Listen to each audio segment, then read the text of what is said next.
On the Gold Coast, Who do we have here? Hector, our little cockatoo. Gerardo's slightly nervous about his first patient, brought in by Anna and her mother Delmy. I was terrified. The only cockatoos that we see are wild ones that come in and they are super scary. Oh. Okay, you can hold on. What's going on with Hector today? He's been a very healthy bird, never have any problems. This is the first time we actually bring him to a vet. Oh, wow. Been with us 31 years. I got Hector from a sanctuary when he was only just 2 months. And we've never been without him in the house, ever. He's got a ring on a foot that it's been giving stress to him. The foot just actually can't stand on the... Okay, so Hector doesn't actually want to put weight on the foot as well. He was having trouble perching, and the owners think it's because of the identification ring that is around his ankle. You can see there's a bit of swelling around there, isn't there? Yes. Pressure. Okay. I think that's actually has affecting my baby. Gerardo now notices Hector has another serious problem. The feather chewing and stuff has happened at the same time, is that right? Yes, they're starting to lose feathers, Yeah. so he was a bit stressed. The ring is actually causing him quite a lot of discomfort. The plan today is to remove that ring from Hector's ankle. We love him so much. Pain? It's okay, man. A short little procedure and then you'll feel a lot better, hey? Oh, yes. You want to That aunt is going to look after you. That's right. This is possibly the nicest cockatoo I've ever met. Despite his big beak and sharp claws, Hector was a sweet cockatoo. You be good, all right? I'm not abandoning you. Luckily, I wasn't getting bitten. It's all right, mate. I'll take care of you today.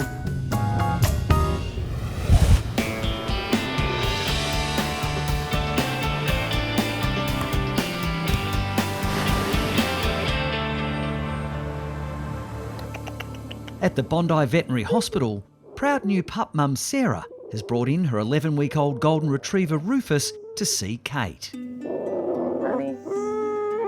We met him first at 4 weeks old, and then we got him at 8 weeks old. So he's a member of our family. And yeah, we just want him to be well. My husband and I don't have children, so this was going to be our little baby. And we've been... Oh, Rufus. Hello, Rufy. How are you? Most people around here know that golden retrievers are definitely my favourite dogs. I wouldn't have anything else. And I always say to people, everyone in their life needs a golden retriever at least once. What's been going on? We think he's peeing too much. He pees and then he pees again and then he pees again. Come on, let's have a look at you. Come on, baby. He's eating, he's drinking, there's no problem there. Yep. But there's the constant squatting. And do you reckon he's been lethargic? Yes, definitely. We've noticed that, and the drooling is... The drooling. I've seen Rufus before, and that dog is usually bouncing off the walls. It's a fast little heart. It is, isn't it? Why is it so fast? I'm not sure. There's a whole bunch of different signs that are really not related to just the straining to urinate. The fast heart rate, the not wanting to eat, the lethargy. Doesn't make any sense. So I'm going to keep him here with me. We're going to run some bloods on him. Let's just get a blood panel done. Don't stress. He'll be safe and sound here, and I will call you as soon as I know something. Great. Hey, this is Rufus. Isn't he cute? Hi. Oh, he's sick. He's sick. I don't know what's wrong with him. I don't know what's going on. So he's straining to urinate. I need to get some blood off him. Okay. I don't know what's wrong with him at this point, honestly.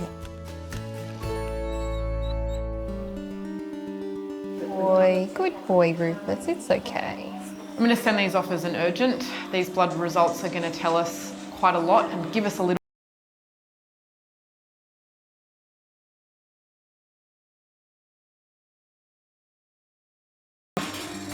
I'll see you in a bit, okay? Come back and get you in a minute.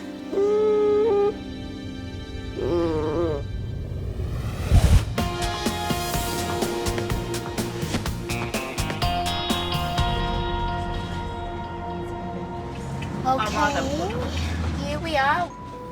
In Sydney, Audrey and Alison are answering an SOS from a worried cat owner. She's found all these horrible lesions all over its face. We don't know if it's scratched. All over its neck and its ears. And whether it's flea problem, so we'll go check it out. Mickey, where are you? Come on. The vet's going to come now. Come on. Amber has 2 cats, 19-year-old Rubens and 10-year-old Mickey.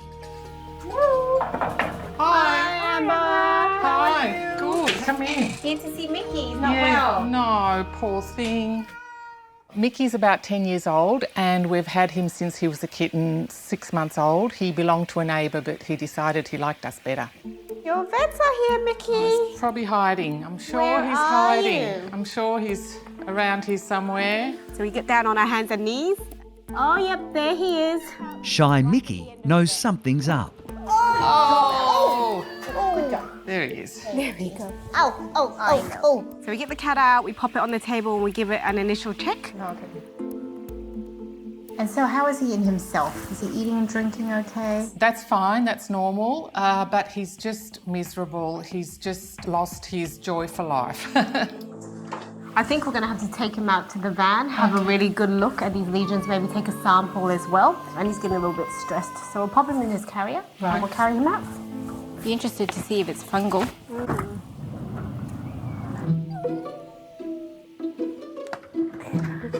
You want to stay in there? It does look very comfy. All right, Benny, let's have a look.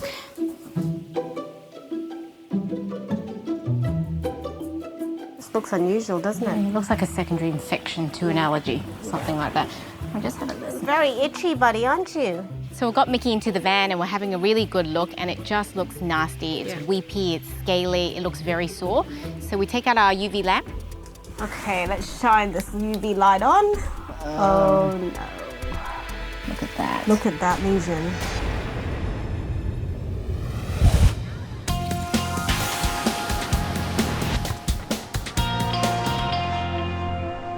I know, don't worry, come on, don't worry. In Bondi, Kate is trying to work out why new pup Rufus is so lethargic and having trouble weeing. Bloods are back for Rufus. Oh my gosh, bad. Anemia, bad. We've got high this, low that, none of which is piecing together at all. All of them abnormal, and that is making me pretty darn worried. What else have we got? Cortisol. Why is cortisol so low? Has he got Addison's? Addison's disease is where you don't have functional adrenal glands. That is, the hormones that are secreted from your adrenal glands are not being secreted, and that's life-threatening. Rufus's worried owner Sarah is waiting anxiously at home for any updates about her precious boy. Hello, Sarah.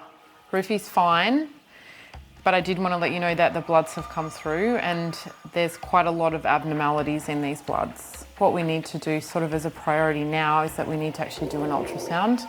So I've got a specialist coming in this afternoon and we'll know a little bit more after that. So I'll keep in touch. Kate's hoping the ultrasound will provide more clues about Rufus's puzzling blood results and rule out deadly Addison's disease. So what's happened with Rufus? So little Rufus, he's been straining to urinate. Guess it's always a worry if they're having trouble urinating. So yeah, we need to check that out. Specialist Dr. Michael Linton will be performing the ultrasound. So I'm having a look at his bladder first. What I'm looking for in a case like Rufus is there a functional obstruction or something blocking the ability for Rufus to urinate, whether that be a little bladder stone, whether that be a growth of some sort from a polyp to a urinary tract infection. So we can just see here, there's a little, thickening there, and that's the point where the ureter, which I can see the little tube there, actually goes into the bladder itself. It's not clear if the thickening in Rufus's bladder is caused by infection or a structural abnormality. So as a precaution, the little pup will be started on an immediate course of antibiotics. What's wrong with you? You're like a puzzle. I know, you're like a naughty, cute puzzle. Kate is still hoping to rule out deadly Addison's disease and now wants to do another important test. I'm going to run an ACTH stimulation test, and that's a specialised test for Addison's disease. And give him chicken treats at the same time. Thanks, Dr. Angela. I'm definitely going to get to the bottom of this. I just want him to be okay.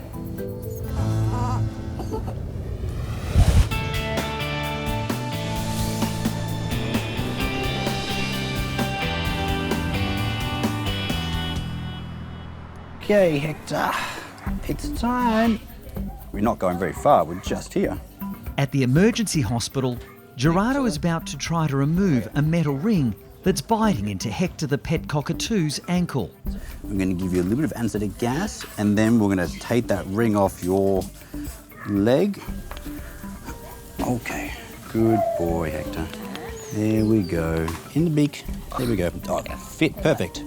Got the oxygen going on. Yep. This is where he's been feather plucking. Gerardo suspects stress from the painful ring might also be causing Hector to chew his own feathers. Now what I need to do is remove the ring without causing Hector any more trauma. It's actually starting to dig in. So every time he bends his ankle, I think it starts to put pressure there. The ring is in the shape of a C and it's not welded. So hopefully I can use pliers and pry open the ring without having to use anything to cut it. Oh, Okay, sweetheart. oh yeah. There we go. See how much we loosened it. Oh, There we go. that's loosened. But not loose enough. It's time for some heavy-duty equipment. Trusty bolt cutters. If I'm not careful, I could potentially cut skin or even cut bone, and that is something we definitely don't want. You ready? Yeah. Okay. Closing down. Oh, be super careful here. We don't want to catch anything. 100% certain? We're certain? Go. Counting down. Close your eyes. Oh, done.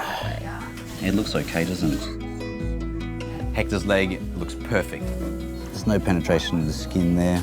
I can see that there is no injuries that require me to administer any medications or anything like that. Okay, darling. Okay. Oh, did he wake up already? Oh, it's okay. You're like, what? What happened? Where'd it go? Hey, it's all gone. Okay, I'm gonna put you to bed for a little bit, mate, and then you can slowly wake up. Hey, Hector. There we go.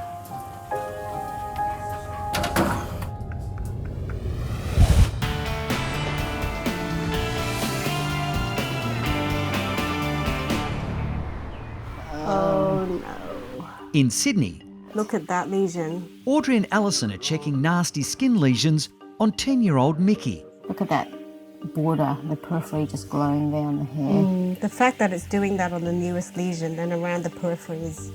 So these lesions are glowing. There's a bright green colour around the edges. It's definitely a positive for fungal infection called ringworm. Oh, buddy, look. Buddy. That's impressive.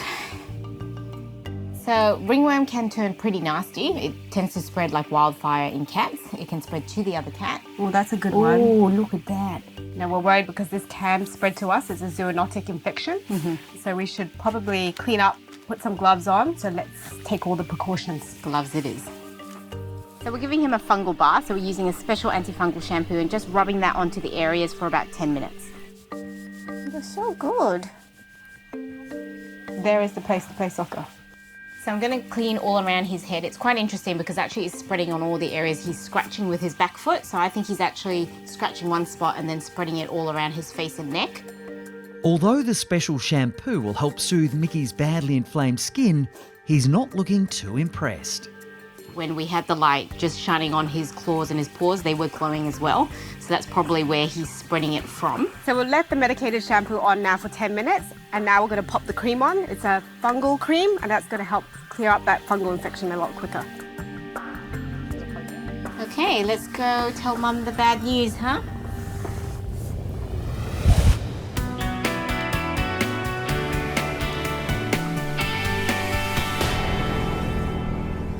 Oh, wow. Hector, don't you look good, mate? On the Gold Coast, Hector the cockatoo has recovered well after Gerardo removed a metal ring that was cutting into his leg. Look at you, walking around, using that claw. Good boy, Hector. I could see him moving around like as if he had no injuries at all. So I'm super happy with the result. I think it's time for you to go home. What do you think? Sisters Anna and Lily are waiting anxiously. It's okay. Let's go.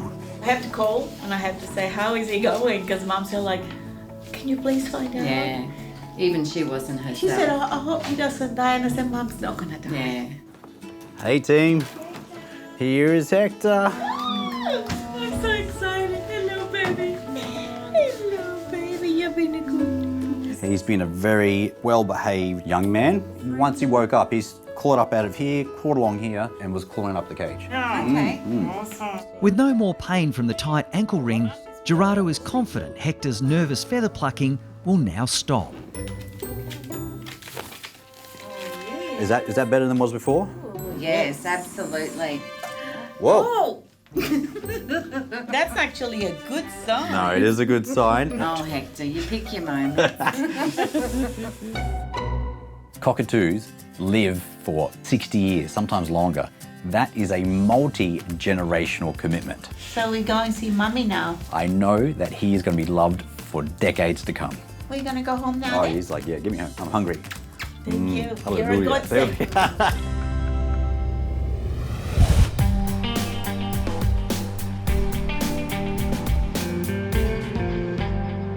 Oh no. Look at that. Look at that lesion. Audrey and Alison have just discovered ringworm is the cause of Mickey's badly inflamed skin. They're now concerned the highly contagious fungal infection could have spread to Mickey's housemate Rubens.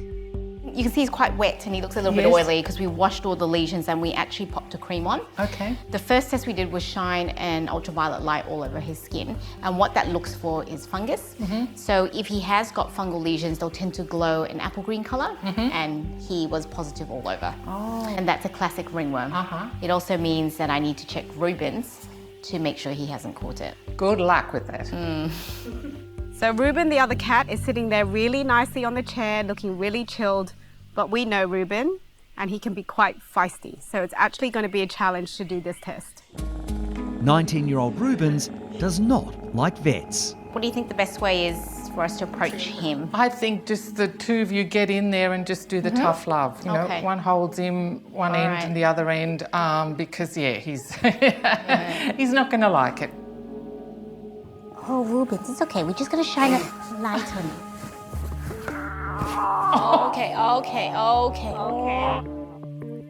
we're still paying. So Reuben isn't as nice as you think. He's putting up a bit of a struggle. He's growling, he's scratching.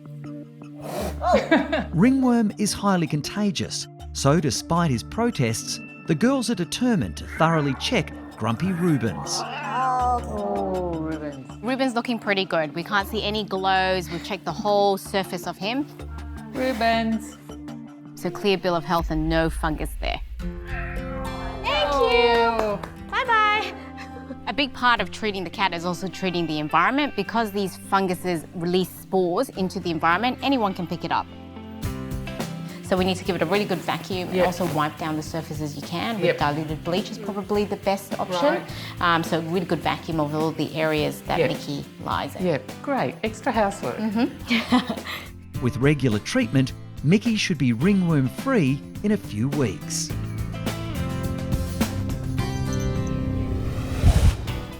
Hey Ash, what you got there? This is Simba. Simba likes to chew on things. Oh dear, that's He never likes good. Daddy's woolly socks. Socks? Yeah, and he's had a few vomits. At the emergency hospital on the Gold Coast, Alex has found herself at the centre of a missing sock mystery. Oh dear, that's not a good start. The culprit is a grumpy Burmese called Simba, brought in by worried owners Shane and Kylie. This morning I was out at the supermarket getting groceries and Shane's given me a call and he said, our little fella's not good, something's not right. And he's notorious for playing with a pair of Shane's woolen socks. So Shane's gone out this morning and noticed that some of the sock is actually missing. We don't know whether he's eaten something, whether he's... Just not himself. Yeah. You know, this morning he was, gets up, he's bounds around and we tried to pick him up and he's meowing a bit. So we're like, yeah, something's definitely wrong. I just get some vital signs to start with.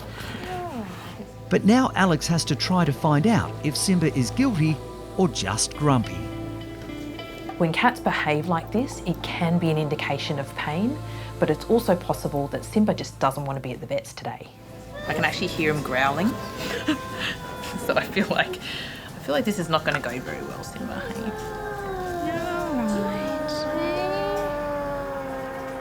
Problem with cats like this, they've got like a tolerance point. Once we get past that point, he's going to explode, I reckon. Okay. I think what we might do before we go any further is probably just get some sedation on board before he gets to that threshold. Give him a chance to chill out, and then we'll figure out a plan.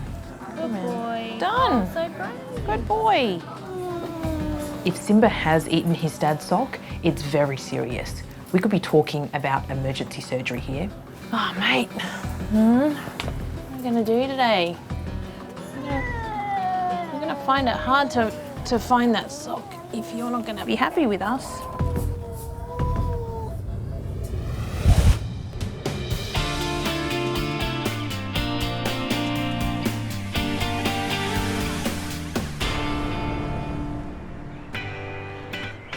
Okay, and we're here.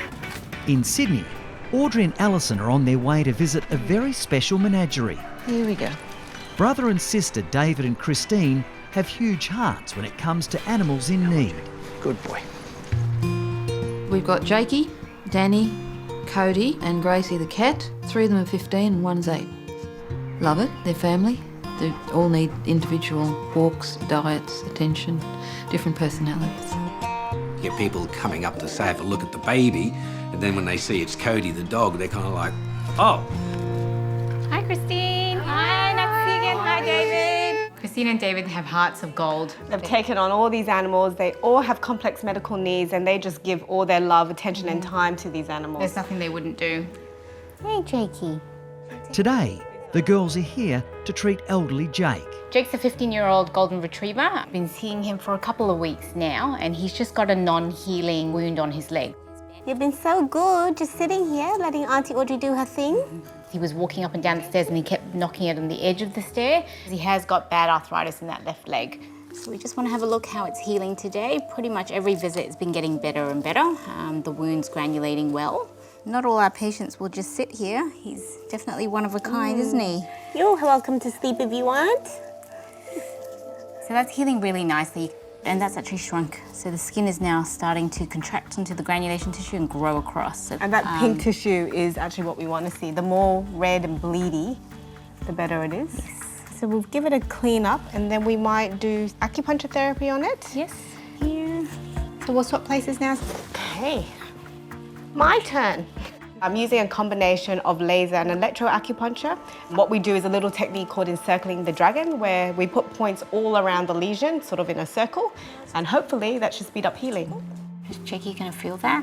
No, it's just going to be like a little bit of a tickle, sort of a pulsation, a bit of a warm feeling. It's very relaxing. I feel like I'm going to fall asleep. I think he gasped. He gasped. Jakey. no. Oh, Jakey. Jakey. Woo! What did you have for dinner? Obviously, he must have had an upset stomach that made it embarrassing. Thank you. You're faffing it my way. We'll bandage up that leg now. I'm going to pop some Manuka honey on there first, because that's great for healing and it's also antibacterial. He wants to be the centre of attention. It's not happening. All right, last layer, Jakey. What do you think about the orange bones? Jake! Doesn't like it. He doesn't Well, Danny approves. Here you go. One more magic touch. With love. All right, Jakey. All done. All done. Let's see how you go walking on that bandage. Up. Having the home visits from a mobile vet is fantastic, particularly for having older animals. Good boy. Well done. He's now well and truly on the road to mend. It's been very good, well behaved for us. Yep, time for a nap, I think. Bye, Jakey. Bye, Jake. See you next time.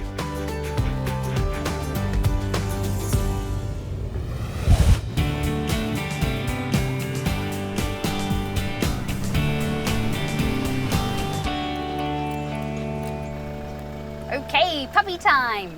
Today I'm coming to see a couple of really good friends of mine and I can't wait. Jess and Adrian are together thanks to matchmaker Danny. Danny approached me and told me about this fabulous man she knew and that she thought we would be well suited. Hello, gorgeous girl, how are you? Good, how are you? Good. Now Jess and Adrian have a new little addition to their family.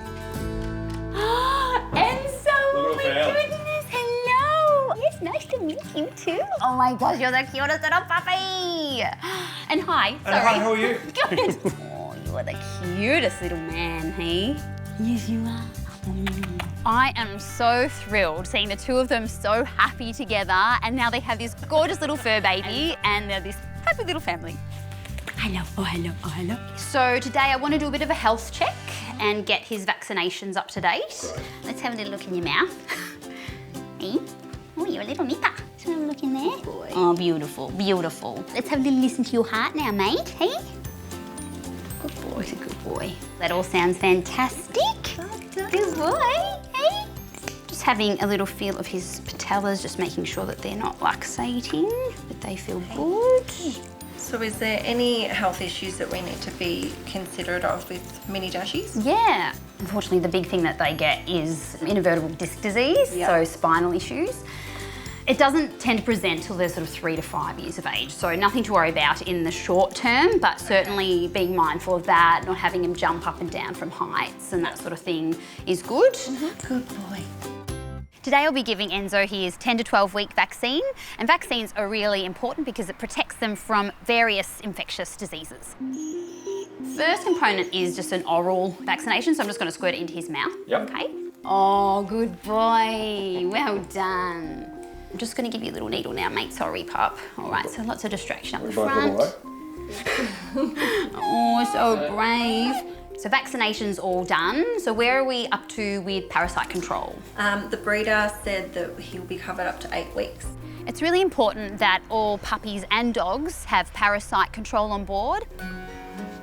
I would recommend we use the product that's going to cover your fleas, mites, most of your intestinal worms and heartworm, and they're the big problem parasites that we need to deal with. And you just need to dribble this onto the skin, so just part the hair and make sure it's getting straight onto the skin. Oh, darling. Here's to Enzo and his first little health check. Cheers. Cheers. And here's your matchmaking skills. Oh, thank you, I'll take that. Yeah, not bad.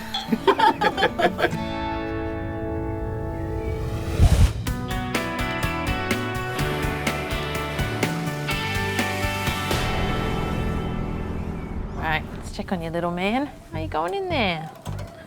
You chilled out a little bit? Hey, are we going to be friends now? Alex is still trying to get to the bottom of a mysterious missing sock and needs to find out if 8-year-old Simba is the culprit. Simba spent a lot of time in hospital when he was younger, so he is not a fan of vets. And Shane warned me he can go from 0 to 100 in the blink of an eye. So we've decided we're going to do all of the diagnostics while he's asleep. Hey, mate. You're a bit more friendly while you're sleepy.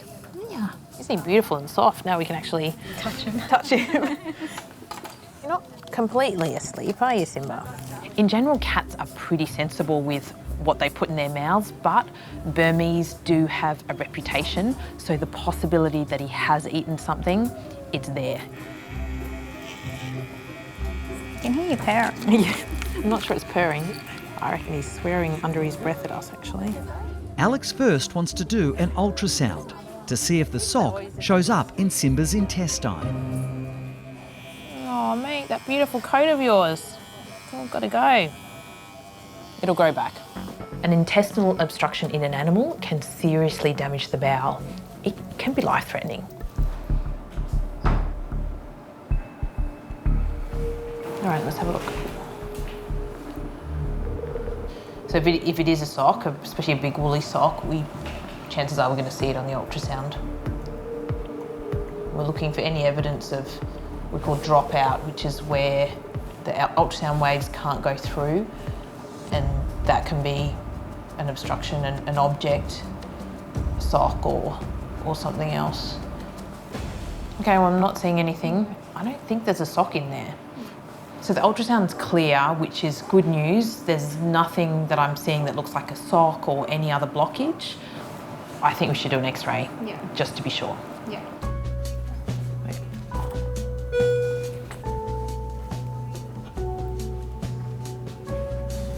All good?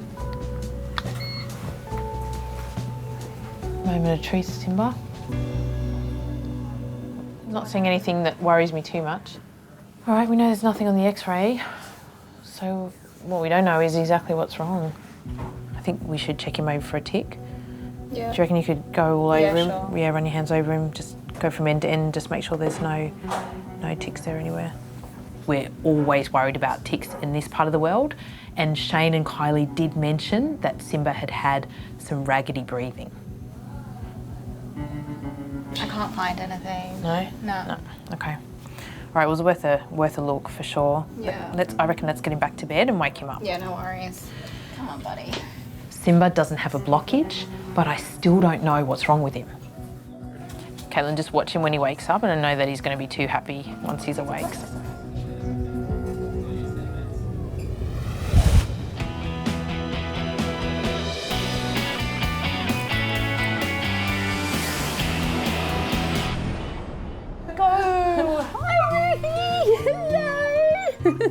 In Bondi, Kate has good news for Sarah.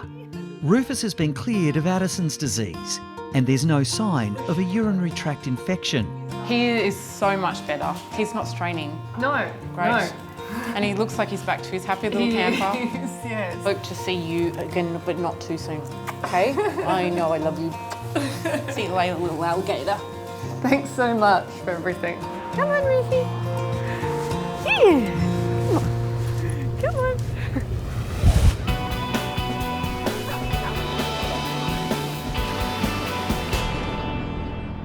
Hey, matey.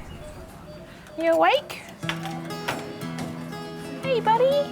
Burmese Simba is now awake following his ultrasound and X-ray. Well, it's good news that you didn't swallow the sock. That's a relief. Simba seems less than impressed that he was blamed for Shane's missing sock. Simba's brighter this morning. He's had a little bit to eat, and I think he's ready to go home. I'm really looking forward to reuniting Simba with Shane and Kylie. Hey guys, got someone here who's very much looking forward to seeing you. He is their baby, and they really missed him last night. He's lost a bit of hair on his tummy, but it'll grow back. That's where his ultrasound is. Oh, you're holding on, mate. Hello, look at him with his little shaved belly. Really lonely at home, wasn't it? Yeah, we felt really like the odd going third home family with member was missing. And you feel like you hear a noise or something every now and again. You're like, oh, that's him. And you're like, no, it's not him. Yeah, you'll get a lot of love. A lot of love, won't you?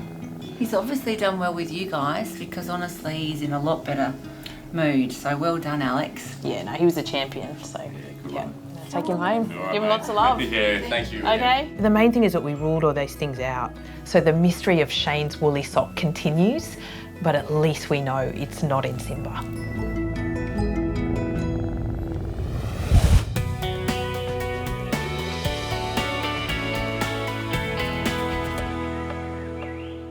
Dan to Tim. I got Hugo right at the gate. If you could bring that van over, that'd be great, mate. At the Australian Reptile Park, it's a big day for Hugo the tortoise. Roger, Roger. See you in a minute. Hugo is a Galapagos tortoise. Now, he looks healthy and fine, but our best indicator of health is to weigh him.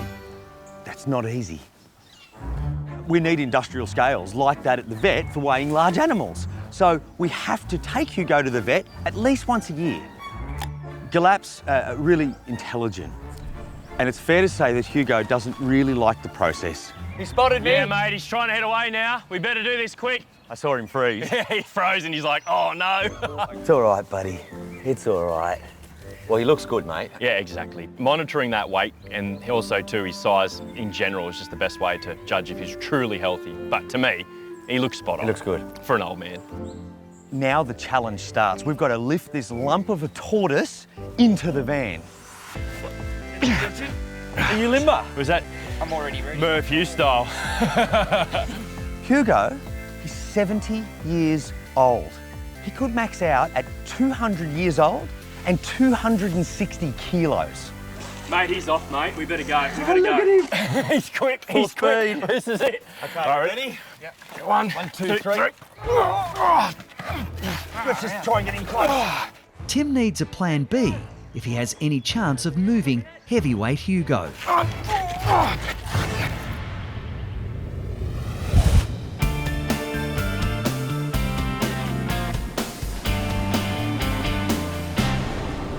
Things might get messy today. Gerardo's now on his way to help out mate Carl with one of his Newfoundlands. Good girl. Carl has a big problem. Clover is the teenager, the adolescent. She's high energy, high spirited, and all she wants to do is play all day long.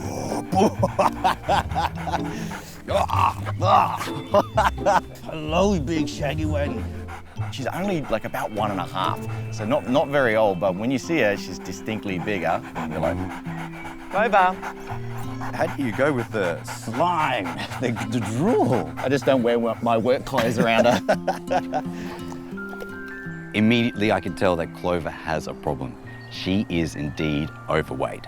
Does she steal Willow's food or? Oh, absolutely, yeah. And she just eats at such a fast pace as well. Like, you know, she woofs it down. Whoa, almost got kisses.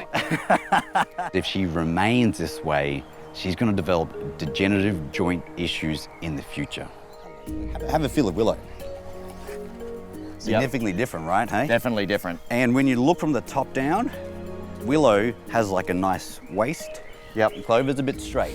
One thing that people commonly do is just reduce their food. And the reason that's not so good is because it may lead to nutrient deficiencies. It makes them more hungry and it actually makes them beg more, so they get more annoying, more slobbery, might even start eating things in the garden just to fill their stomachs. She's eaten a rock already. Did it come out or? No, that was a very expensive visit to the vet. Well, I can imagine. Now that we have determined that Clover is indeed overweight, I've got something special for her. It is specifically designed to turn up the metabolism and activate fat-burning pathways, which will help shred Clover's weight and get her back on track. Okay, I don't think we have any issues. Eating it is not a problem for her. So we'll actually make her feel fuller? Yeah, it actually does make them feel better. She's already going for the bag. Hey? She's looking for the ones you dropped. Very nice to meet you, but I think I've had enough of your slobber too. I need to go home and have a shower and a change of clothes.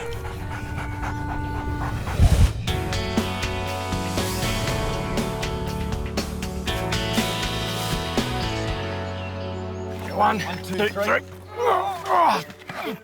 Let's just try and get in close. At the Australian Reptile Park, Tim and his team are struggling to lift massive elderly tortoise Hugo. Can you give us a hand for a minute? It's obvious after the first lift, this is too heavy for 4 people. We need help. Just take some weight. Let's make this quick, guys. Ready? Okay, we'll just get him close, turn him around. 2, 3. Up. Yep. Back door shuts it? Yep. Heavy. I don't remember him being like that. He's in. We have to get to the vet now. You know, I can feel Hugo in the back. Unless it's you, Coop. Old string bean there. I can feel him. I can feel the whole weight. Just the weight in the back? Yeah. Yep. Unbelievable. Hugo will be weighed at a nearby animal hospital. That's if the 70-year-old cooperates. So we'll slide him out. When you can get a hand on, just get a hand on. With 6 of us, Hugo's weight is distributed, but it's still very heavy and it's very awkward. Let's just go out and down. Our preferred option is to put him on the ground and lure him with some food so he walks himself. Well, if he doesn't go in, we have to lift, but that's a long lift and it's not easy. I think he's looking at Gabriella's plants. Hugo's not playing ball. He didn't get the message. He doesn't want to walk. 1, 2, 3. Lady's right there. We have to do it. We'll just take him all the way into the scales. That's it. Okay, all off. Eventually we get him on, but then the surprise comes at 176.9. A couple of kilos down. It's a bit interesting, yeah. Yeah, from the last official weighing. Yeah. He's actually lost some weight, about 3 kilos. That's the first time in history he's lost weight. Seasonal change, maybe. Fluid, fecal, all those things come together. Yeah. Well, that's why we weigh him. Come on, big guy. Let's get you home. 1, 2, 3. Yep. Hugo's lost 3 kilos. It instantly sparks a concern because he's never done that before. Front on. Just watch those front legs. But when you weigh 170 plus kilos, that's a really marginal fluctuation. So we'll monitor that. Instead of coming back to the vet in a year, we'll come back in 3 months. Otherwise, he looks tip-top. 1, 2, 3. You right, good? Big boy. All right. Right, I'm going to leave you with it. All right, thanks, Tim. Job well Appreciate done.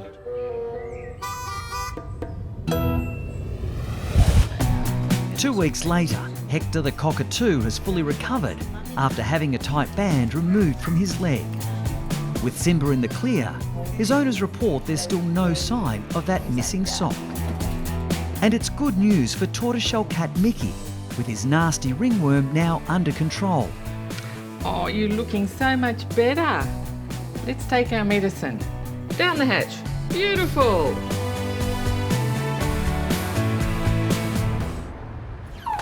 Coming through. Oh, he's a big boy. He's a big fella. On the Gold Coast, a much-loved family pet has been rushed into emergency after a freak accident. Bronx was at the beach today. Okay. And he got a bit boisterous and lunged after a ball and went underwater.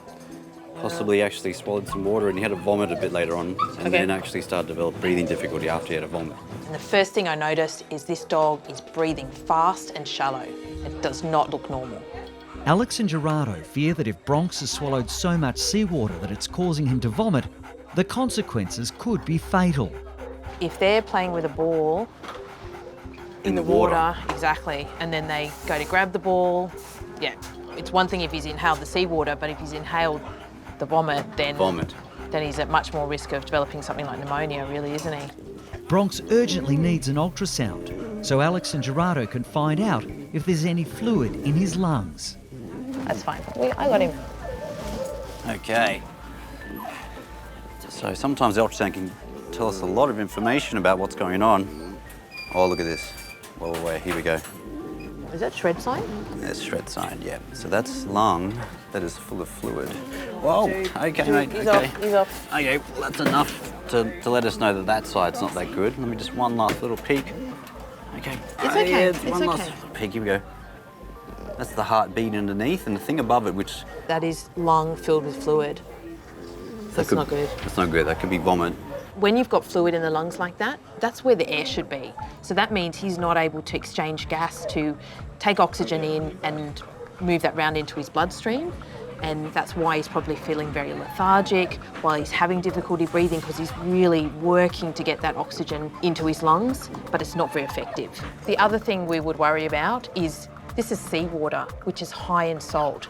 Now, that means that his electrolytes could be all over the place. And if his sodium level is quite high, that has really dangerous effects on the body.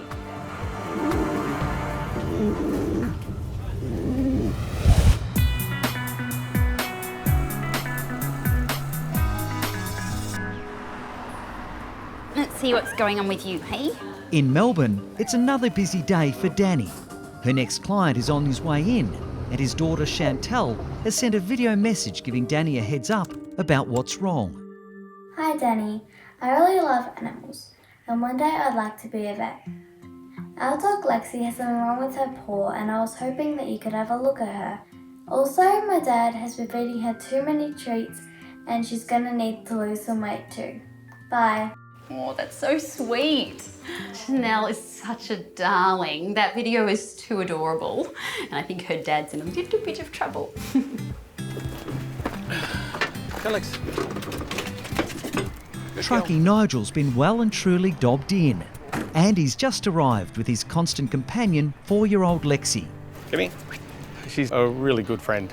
You know, best mate. She comes with me everywhere. You know, we go for walks and runs and comes in the truck. We go to Canberra, Sydney, Adelaide, Brisbane sometimes. She's even been in the pub a couple of times. And so, yeah, very close. Good girl.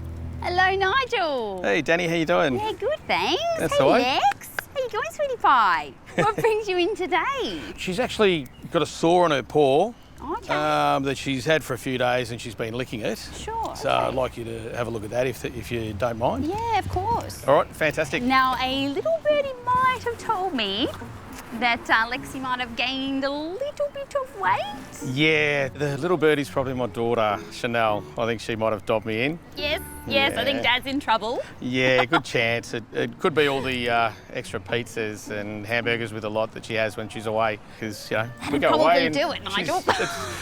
on a working holiday, she wants to get spoiled as well. Danny noticing a few kilos, she probably will, because she's fading away to an elephant at the moment. When we go away, You know, we're on holiday sort of thing. Still working, but it's like a working holiday. And so if I get Chinese, I get her a hamburger with a lot. That's in Canberra, or if we were in Glenelg in Adelaide, I get pizza. She gets a little bit spoilt. Oh no, we're going to have some serious chats, I think. I'm going to have a chat with my daughter for diving me in. Oh no, I shouldn't have said anything. Oh dear. All right, Lex. Well, let's have a little look at you, mate. Check that paw. Good chance I could be in trouble today because you know, vets are like, they want to make sure the dogs eat properly. So, and human junk food probably isn't the ideal for them. Oh, look, you're going to take me for a run now.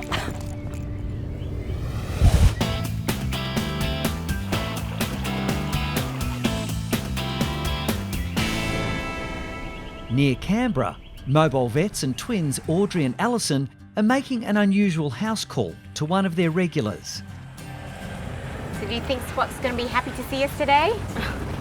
He's not happy to see anyone. But he may be happier after he fixes his teeth, you never know. I doubt it. Today we're going to one of our favourite places in the world. It's called Possumwood Wildlife Sanctuary. Hi, Alison. Oh, double hug. I'm so glad you're back. Rosemary is one of the owners here at Possumwood Sanctuary. She's dedicated her whole life to saving the wildlife. So at Possumwood, they treat a lot of kangaroos, wombats, possums.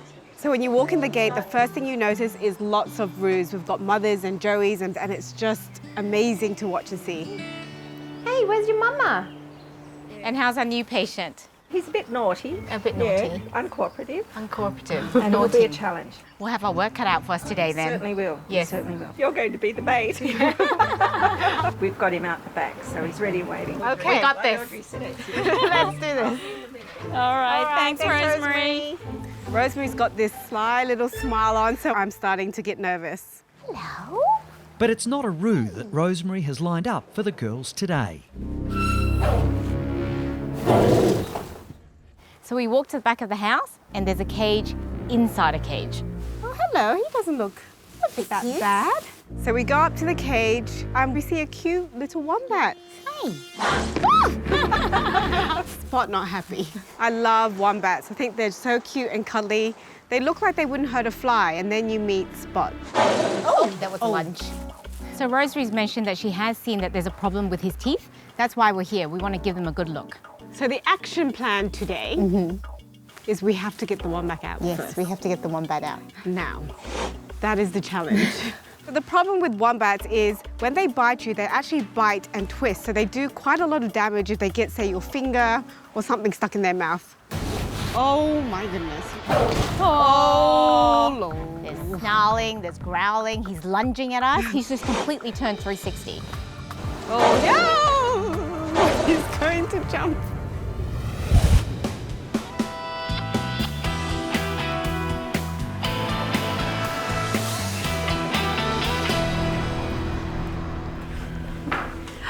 Come on, Lex. What a good girl. Hello. In Melbourne, Danny's patient is overweight Kelpie Lexi. But first she wants to check a sore paw that's been troubling the young dog. Hey Lex, can I have a little look at your paw, sweetie pie? I know you're a bit nervous. Hey, we'll just take it easy. Let's have a little look here. Okay, so it looks like you've grazed that. I am always a little bit cautious when we see a lesion close to the nails there, because dogs, particularly this time of year, can get grass seed foreign bodies that migrate into the skin and all the way into the paw, which can be really nasty. They can also get follicular cysts and infections and all sorts of delightful things. So I just want to make sure I'm not missing anything today. Looks like a little wound there, darling, hey? It looks like she's just taken the top of her skin off. So she's obviously just grazed her paw on something, but it's healing nicely. There's no signs of swelling or infection. So I think it's going to heal fine. Now we do have to have a chat about all this extra weight, darling. Hey, getting a little bit tubby. Bit of fat over those ribs, darling, hey? We've got a little skeleton hiding in there somewhere. So I should, with gentle pressure, feel the ribs just bumping under my fingers when I feel along the side of the chest there, but I have to put a lot of pressure on to feel her ribs. And you do want to see a nice little waist and a tucked tummy when you look side on. We're not really seeing any of those things. Kelpies, being the active dogs that they are, usually at this age, are nice and trim and healthy and terrific. So I think Lexi's been a little bit spoiled to get to this point already in life. The problem is that she's already quite overweight and she's only 4 years of age, so we're on a bit of a trajectory to becoming very obese with time. It's going to have a lot of health consequences over time, whether it's just the extra strain going through her joints. It can cause liver disease, increase their risk of pancreatitis. Lots and lots of different health issues come with being overweight or obese, and it overall reduces their life expectancy, and we want them around as long as possible. Come on, Lex. Let's get your weight. Come on over here. I'll lure you with a treat, darling. Hey? Very food orientated. You sit. You sit. Good girl. Oh dear. Not good, Lexi.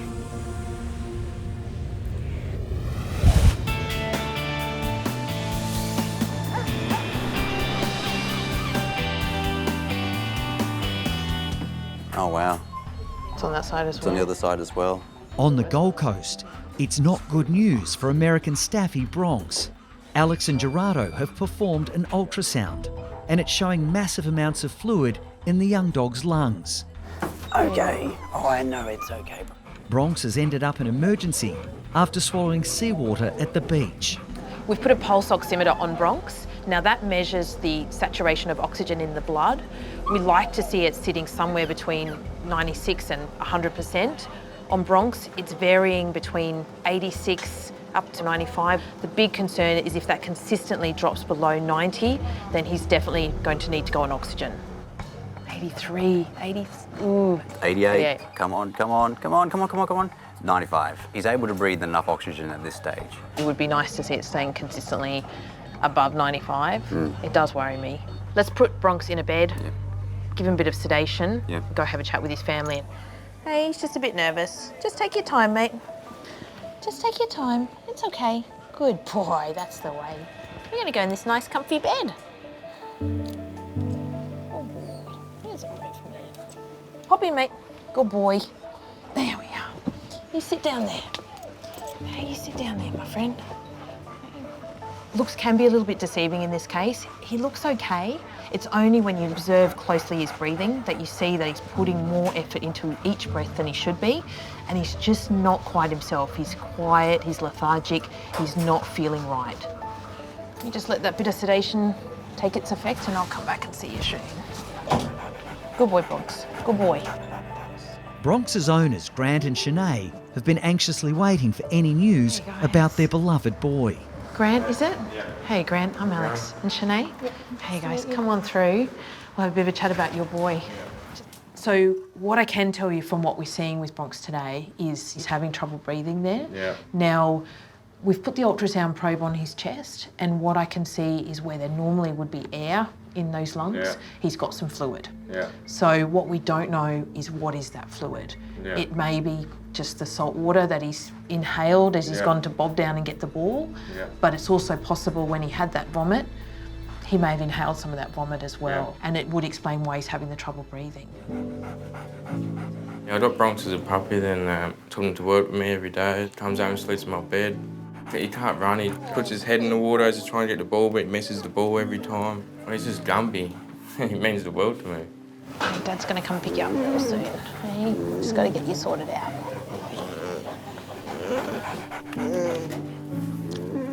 Right, I'll give you a call as soon as I got some information, okay?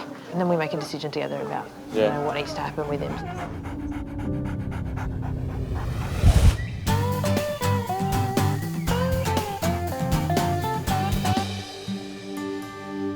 Near Canberra, Audrey and Alison are struggling to get anywhere near a very grumpy wombat. Do you think he'll jump up? Spot urgently needs dental work, but first the girls have to catch him.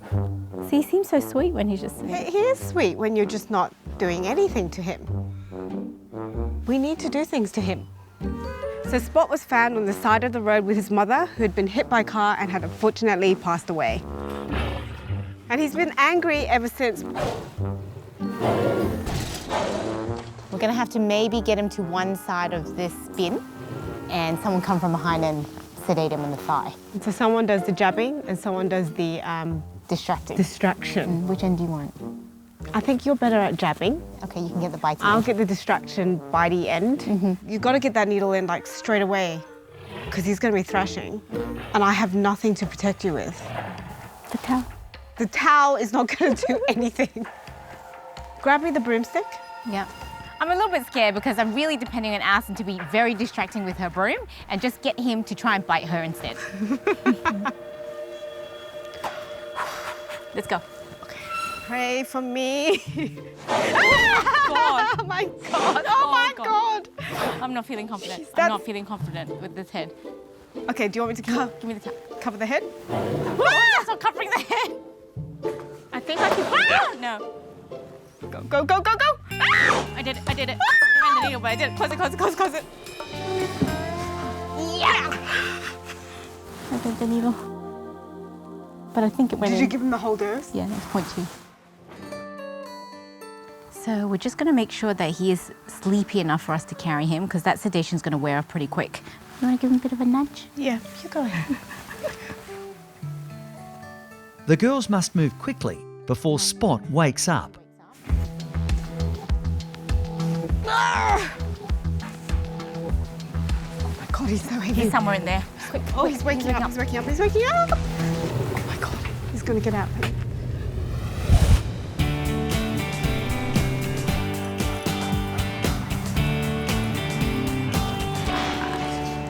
Come on, Lex. Let's get you awake. Come on over here. I'll lure you with a treat, darling. Hey? Very food orientated. You sit. You sit. Good girl. In Melbourne, Danny's keen to find out exactly how much trucky dog Lexi weighs after hearing about the young dog's regular diet of pizza and hamburgers. Oh dear. So 28 kilo kelpie. That's a heavy kelpie. I think we've got a little bit of weight to lose there. Oh no, darling, that's a little bit too heavy, hey, for that little skeleton. We probably need to lose 6 kilos, I'd say. Not good, Lexi. I think we're gonna have to put you on a little bit of a diet, my friend. Feeding our dogs pizza and hamburgers is really not good for their health. The reason being is that the calorie load, firstly, is huge. So even just a small bit of a burger patty is like us eating a whole pizza. So the calories is one thing, but then the fat load is huge, and that can set off some really serious illnesses. Oh no.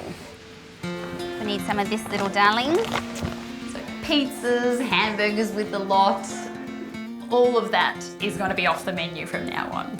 Oh my goodness. It's time for Danny to lay down the law to owner Nigel. No, Pups. Go ahead, darling. Good job. Good job. Happy to see Dad, I think, hey? Now, I've had a look at the toe.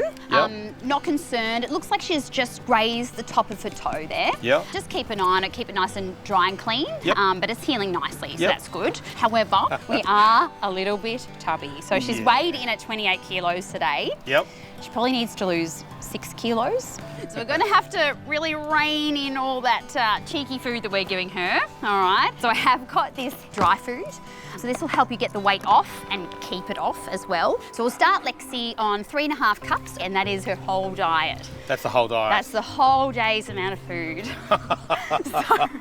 On a diet, darling? Sorry, my darling. It's one of those things. I like spoiling Lex, and obviously sometimes spoiling the dog isn't the best thing for it. Regular weigh-ins, weekly to weekly, is really important to see if you're having any success with your new regime. Yes. Okay. No worries. How do you think you're going to go? Can you do it? Possibly, yeah. No, look, I'll have to. All right. Thank you, I'll you give this too. to you, the little gift. Thank you. Awesome. We'll give this diet food a go. I'm sure that'll work well. And start exercising, pair of us. So probably time we both started going for a run together instead of me watching her run. Well, Right. you take care. Thank you, you See too. you later. Bye-bye. Bye, Lex. Good luck. Well, Lexi, no more hamburgers for you, sweetheart. Good girl.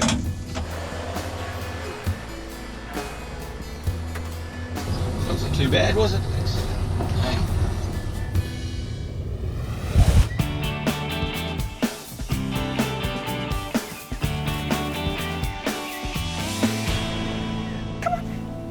Bit of a bumpy ride.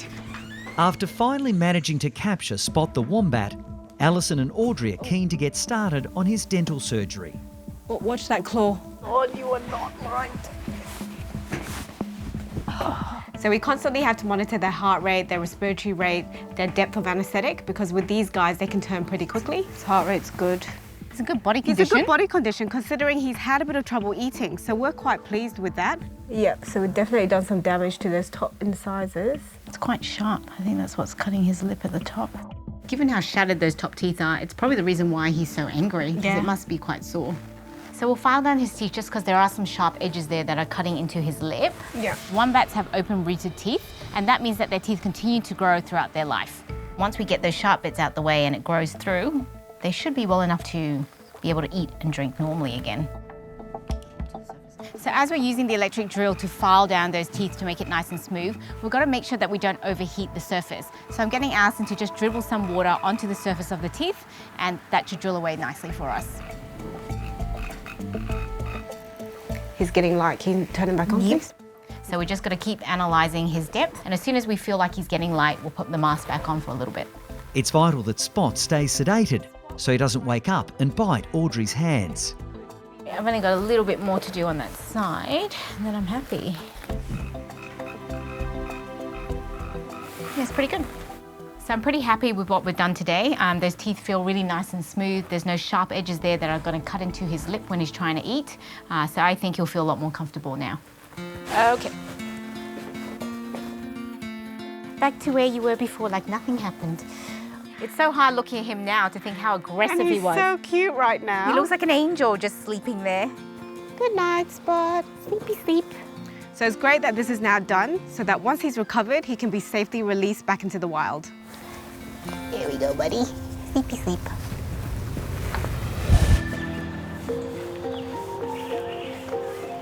Morning, Dr. Kate. G'day, Tim. How are ya? Nice to see you.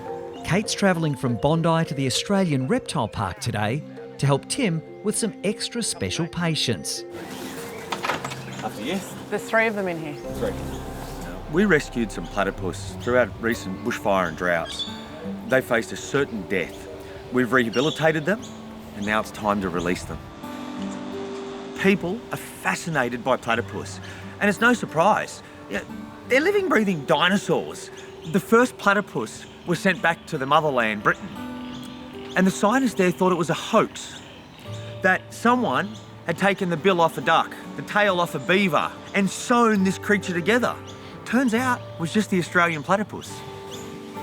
Tim wants Kate to check on 3 of these fascinating creatures, all rescued from horrific bushfires. I'm hoping that today you look at the plats and they've maintained a stable weight of about 850 to 900 grams. Yep. When they came in, they were 300 grams. Wow. Absolute skin and bones. Wow. We've brought them back to health over the past 6 to 8 months. Yeah. And hopefully, with a clean bill of health today, we can let our first go. That's great. The fires were devastating. Countless platypus would have perished. The few that we did find, we intervened and we rescued. There's 3 in this maze. And the whole thing is that they're hard for us to find, which is intended to give the platypus a sense of comfort. Yeah, I mean, it's a burrow, right? It's a burrow. Oh, here we go. The best way to hold platypus is by the tail, whether it's a male or female. Now, if it's a female, it's okay then to begin and handle a little more normally and you let the tail go. So this female came in on death's door. She was young, but I think her whole growth was stunted. Yeah. And the other platypus are biting her on the tail. Yeah, right. Because she's small, she's disadvantaged. Suddenly, this lively little female gives Kate an unexpected surprise. Oh! When platypus are stressed, they have a substance. It's disgusting, it's oily and it stinks. It's not urine and it's not feces. It's made to deter predators. Oh dear, it's just never ending. Oh my goodness. I've been hit in the eye before. It's horrible. Can you smell it? It's like a skunk-like reaction. You know, she's stressed in a defensive position. Ugh, it stinks.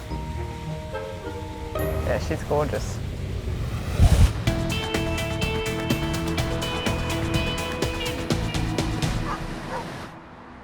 On the Gold Coast, Poppy, mate. Good boy. while Alex continues to treat broncs, Gerardo has another emergency. It's okay, Johnny. It's okay, matey. Yep, okay. Thank you. Something's seriously wrong. I could hear something wrong with her lungs. It sounded like it was gurgling sound. And I called her and she got off the bed, and that's when I noticed she was falling around like a drunk. Worried owners Graham and Neva rushed the 2-year-old to emergency. You can hear that grunt. You can see he's breathing, so he's like, ugh. Juniper was rushed down to us because she was missing for the last 30 hours. She moves around, she's got a mind of her own. It was a dreadful experience and we knew it was serious, but a horrible one. Quick check over. Heart sounds okay. Gerardo immediately suspects tick paralysis. It's crucial he finds the deadly parasite. Oh, yeah, here we go. Oh, wow. There is a small little evil thing. Paralysis ticks burrow into an animal's skin and inject toxic poison. That's in there. But finding and removing the tick is only half the battle. Juniper is already struggling to walk and has laboured breathing. We need to get the tick anti-serum in there quick before she becomes further paralysed and may not be able to breathe. It's okay. It's okay, matey.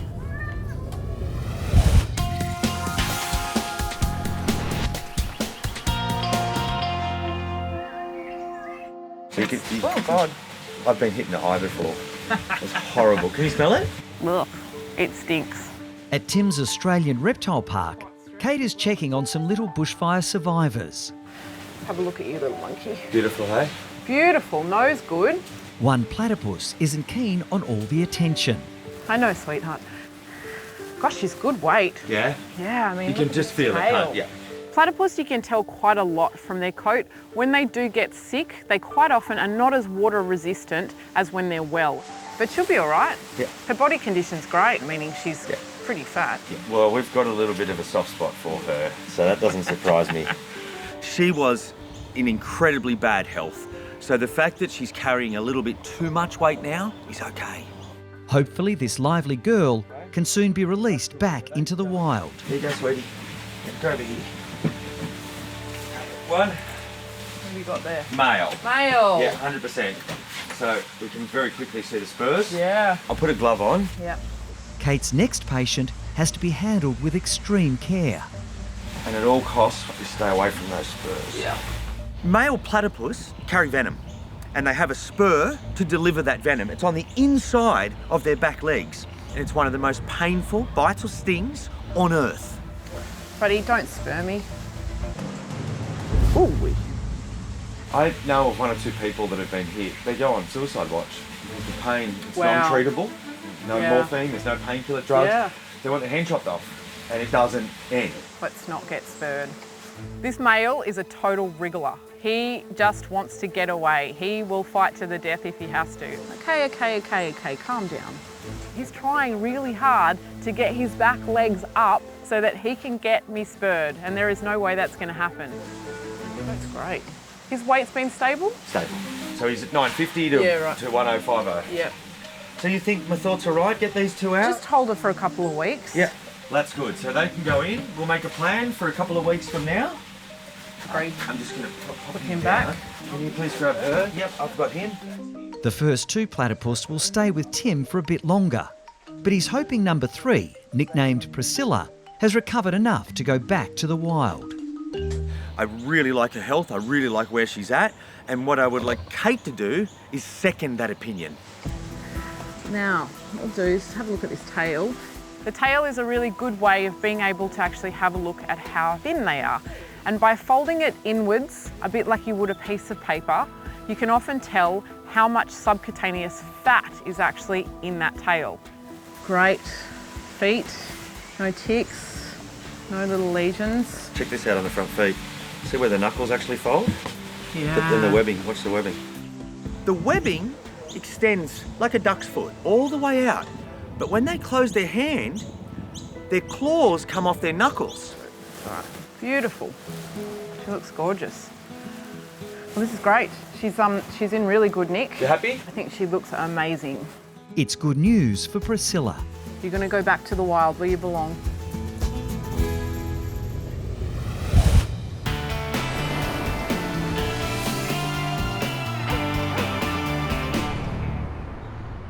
What we're going to do is give him some sedation. We got, hey, where we go. Oh. On the Gold Coast, Juniper is fighting for life after being bitten by a paralysis tick. Gerardo is desperately trying to save the 2-year-old. He was unable to walk properly and also had laboured breathing. Gerardo wants to start Juniper on anti-serum so it can begin to neutralise the deadly toxin circulating in the young cat's body. Okay, Juniper, you can stay still for this. Wow. Good job. Oh, it's okay. It's okay. Good girl. One, but just then we have a rest. Yeah, we have a rest. There we go. I know. Hey, rest. Let's have a rest. Let's have a rest. Okay, Juniper's had enough. Time out. Feisty Juniper isn't making Gerardo's job easy. See if we can do a little bit like this. Don't look. Good girl. So we finished placing the IV catheter. This enables us now to administer the tick anti-serum. The tick anti-serum is what's going to bind the tick toxin in Juniper's bloodstream and eliminate it. And this is the stuff that's going to save your life. Juniper could have other ticks somewhere on her body, but Gerardo won't be able to search until she's stabilised. Fingers crossed, no reactions, eh?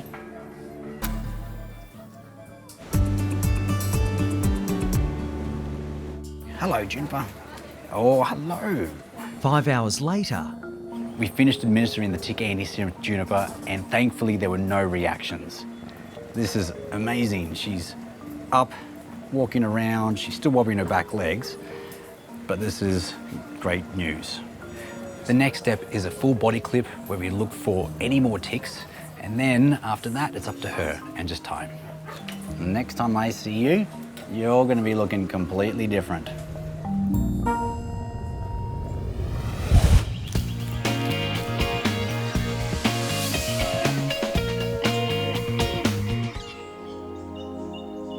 Hold on. Kate and Tim are now heading 4 hours north of the reptile park to release Priscilla, the platypus.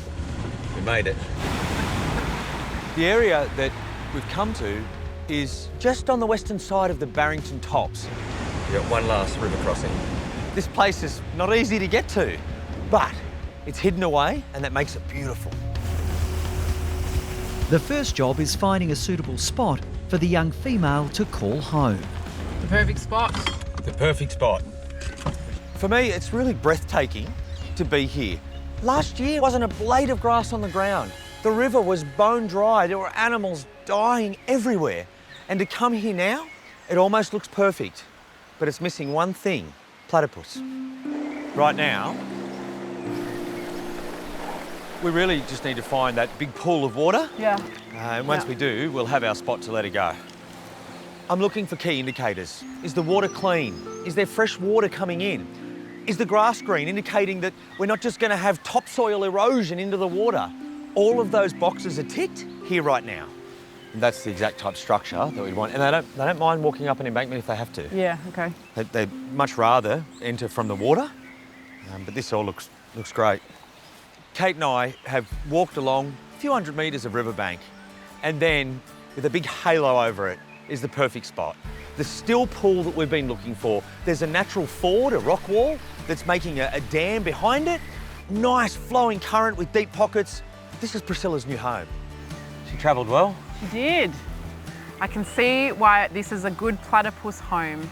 It's absolutely beautiful. So now all we have to do is say our goodbyes. Make sure you dig a really, really big burrow and get enough to eat, all right, girl? She doesn't want to go. No, I know. She loves it. Wow. For me and my team, this is the ultimate. All the hard work pays off. Look at her, just clambering over those rocks. She knows exactly what to do. I know how much effort Tim and the crew have put into Priscilla, and I know how hard this has been to get them back to this point. I think the rush that you feel when you actually release these kind of animals is exhilarating, and I don't think anyone really understands how amazing it is unless you've been there. Get ready, because when she goes, she's gone. There she goes. Well done, thank you. So good. It was a good day.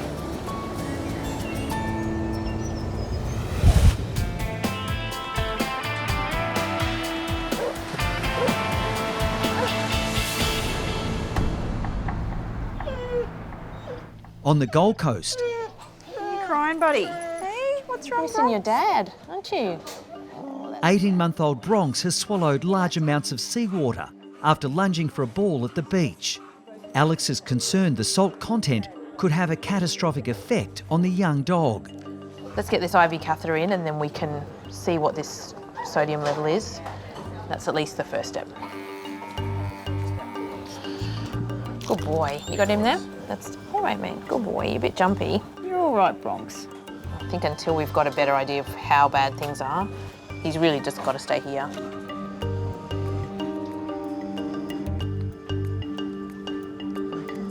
The level of sodium in the body changes the way that water shifts in and out of cells, and the most dangerous aspect of having a high sodium is the way it affects cells in the brain. So it can lead to serious neurological issues and even permanent brain damage. Let's have a look. Here we go. That's good news. The sodium actually is not too high. It's, yeah, if anything, it's a little bit low, so which is not a concern. At least that's one thing we can rule out. Bronx is still having major trouble breathing, and my big concern now is some of that vomit has gone into his lungs. I want to do an X-ray and find out how bad it really is.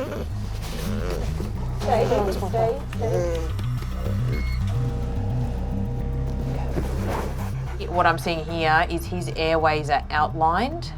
Wow. You can see air bronchograms there, and they're outlined because all of the tissue surrounding that is filled with fluid. That shouldn't be there.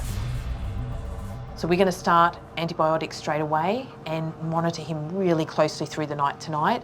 But I've got a feeling this guy's going to need more than that. I think he's going to need oxygen as well. Alex needs to give worried owner Grant an update on his boy's condition. The other thing that's of some concern is his body temperature has started to go up, so he's got a fever now, and that leans me towards it possibly being vomit because of the fact that it's an infection and that could be the cause of why the temperature's gone up. Essentially, he's developing pneumonia, but fluids and the antibiotics would be the mainstay of the treatment at this stage. We've got to get him fixed so we can get him home to you as quickly as we can. Bronx is getting his first dose of antibiotics, and Alex is desperately hoping his condition will improve. It's here, darling. All right, Mel, if you can just hold on to him. Hey, baby. Just going to give him a little injection just in the back of his neck, just the skin. Good boy, Bronx. Hey, good boy, Bronx. Hey.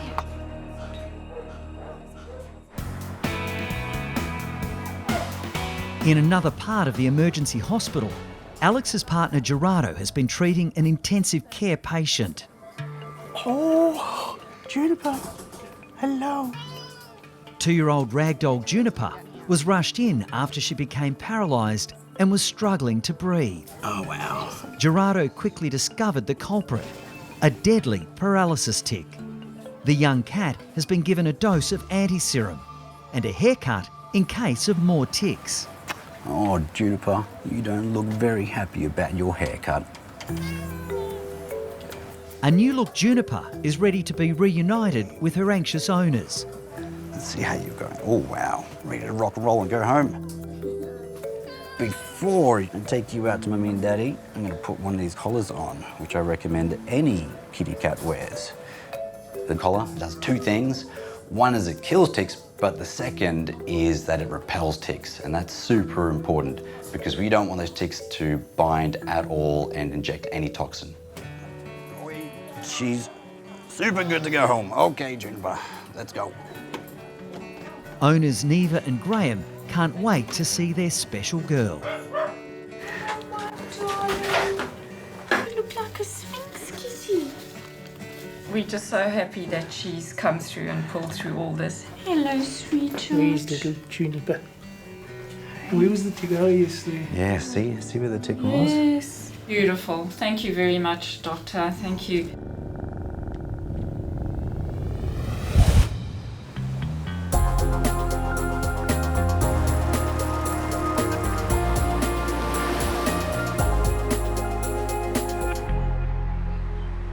Hey, matey. You are looking much better. On the Gold Coast, Alex has been closely monitoring American Staffy Bronx, who accidentally gulped down seawater at the beach. Good boy. His breathing's better. He's looking around. He looks like he wants to go home. Should we go and take some x-rays? Okay, let's go. Bronx's breathing has improved, but Alex wants to check the fluid levels in his lungs. 1, 2. There we go. It's still there. I don't think it's as bad, but you can still see that alveolar pattern. You can still see that fluid in the airways. There's still some fluid in Bronx's lungs, but Alex is confident antibiotics and time will help clear it up. I'm comfortable for Bronx to go home with Grant as long as he's kept really quiet. No exertion, no big walks, and definitely no going to the beach. Owner Grant is relieved to be reunited with his mate, but playtime might be a bit quieter than usual for the time being. No beach trips, no swimming, no life jacket for a little while, and really no exercise at all. Yeah. Okay, because his lungs just can't cope with it at the moment. Yeah. He's getting around fine here, but if he puts those lungs under any stress, it could really be bad. It could be. It could make him a lot worse. Now he's definitely going to need antibiotics. Yeah. Okay, and he's had the first days in hospital.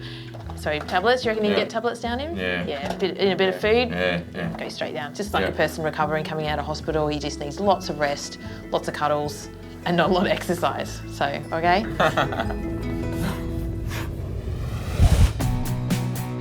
As for Spot, he's a much happier wombat. Now his sore teeth have been fixed by Audrey and Alison, and he's been released back into the wild. Gentle Juniper is now tick-free and being doted on by her loving owners.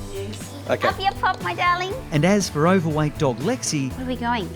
the reports so far are good. Well done. It's almost 2 kilos. You have really pulled through. Her health's very important to me. She's my best mate. I want to keep her around for a long time.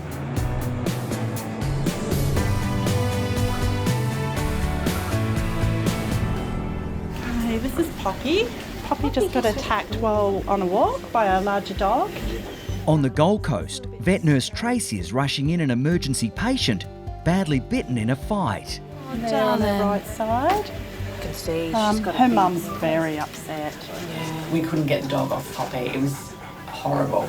Just crying and yelping, and we just literally couldn't get the dog off. It was traumatic. In the waiting room, Poppy's mum Jackie is distraught after the sudden attack by a dog 3 times Poppy's size. She was just out on a walk, was she? Yeah, on a walk, on a lead. Jackie and her husband Andy say Poppy means the world to them. Are you going to make me cry? She's our little girl. Yeah, Poppy means everything to us. We don't have kids or anything like that, so she's our baby, so to speak. Yeah, she's our baby girl. We hope she'll be alright. She's in the good hands of the guys. Yeah, I can see this wound on this side. Oh, that looks nasty. A lot of blood there, and I can actually see right down to the tissue. And if that's a larger dog, that could have gone quite a way. Alex is immediately worried the dog bite has caused a deep puncture. I can see there's a big hole there, but there's so much fur there, it's actually quite hard to see what's underneath. We're actually probably going to have to clip that hair away. But even from what I'm seeing at the moment, I'm really concerned with how bad this bite wound is. All right, sweetheart, I'm just going to have a listen. I might go the other side first. Good girl. Good girl, Poppy. Our heart's racing. Yeah, she's very distressed, aren't you? I think there's no doubt about it. We're actually going to have to surgically explore this. So what that means is we're going to stabilise her medically first of all. She's in shock at the moment, so she's going to need pain relief and fluids. And then once she's stable, we're actually going to need to take her to surgery, because my biggest concern is that it actually goes into her chest cavity. If it does go into her chest cavity, that's major surgery. She likes cuddles. If Poppy has suffered a deep wound, it could threaten major organs like her heart and lungs. Such a good dog. All right, we're going to look after you.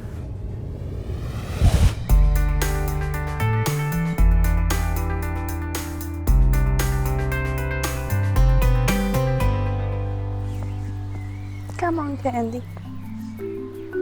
Hello. Hi, good morning. Morning. In Sydney, Alison and Audrey's first patient is rescue cat Candy. Carer Adriana has some grave concerns about the little orphan. So what's wrong with Candy today? So I run a cat rehoming service, And she's come into our care a few weeks ago with very poor balance. She was very unsteady on her feet. Oh, look at your eyes. So when she walks, she has a head tilt like this. Her head wobbles like one of those wobble toys, and we don't know why. We originally thought that was because of malnutrition. So we've been feeding her. She's now reached a really nice weight. She has, yeah. But her balance is getting worse and she falls when she walks, and it's very sad, actually. She was down in the euthanasia list, and we thought that perhaps we'll be able to help her and hopefully find her a home. We're just going to see how Candy's walking, see how she's placing her feet. And that's, yeah. That's what she does? That's what she does when she just can't concentrate enough to walk. Oh, sweetheart. So she's in a wide space and she's not liking it, but I think if we pop her close to the cupboard, she might actually be a bit better. Just to have that security of something next to her. She's more comfortable to walk. Yeah, because she uses that to balance herself. Yeah. Well, this definitely could be neurological because of the head tilt. An inner ear infection is another possibility. So there's a couple of tests that we have to do today. So we're just checking her placement. So I'm actually popping her paw the other way and see if she can right it herself. So this is one of the exams that we do just to check her nerve function to all her feet. Good girl. And so she corrects it straight away, which is a very good sign. So let's have a look in her ear. There's quite a lot of gunk in there, so we'll see. Might be really clean. What is going on in here?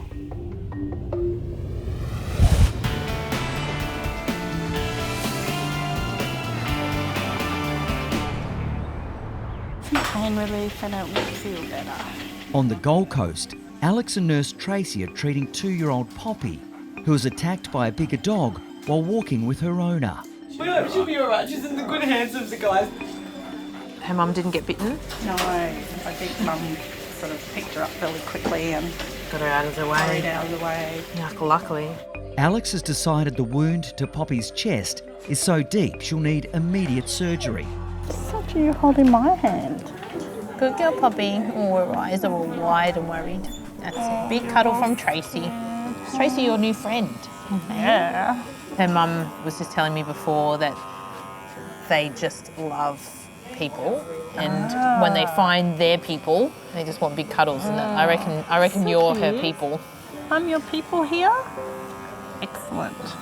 Tracy's TLC is helping to calm Poppy, while Alex puts the traumatised little dog on an intravenous drip. This is going to get it started on fluids. Also, she's just about to undergo surgery and potentially quite a long anaesthetic. So we need to make sure that we are able to support her blood pressure, keep her well hydrated while she's under anaesthetic. There we go. Just stick there. But suddenly, oh wow, Alex notices Poppy's breathing has accelerated. Just trying to get this done as quickly as we can because she's breathing up quite a lot now. Now that could just be partly the stress. But my other worry is that bite is right over her chest. And if that's gone in and damaged her lung, then her lung could be starting to collapse. She could have bleeding into her chest. Any of these things are possible, and we need to find out as quickly as we can.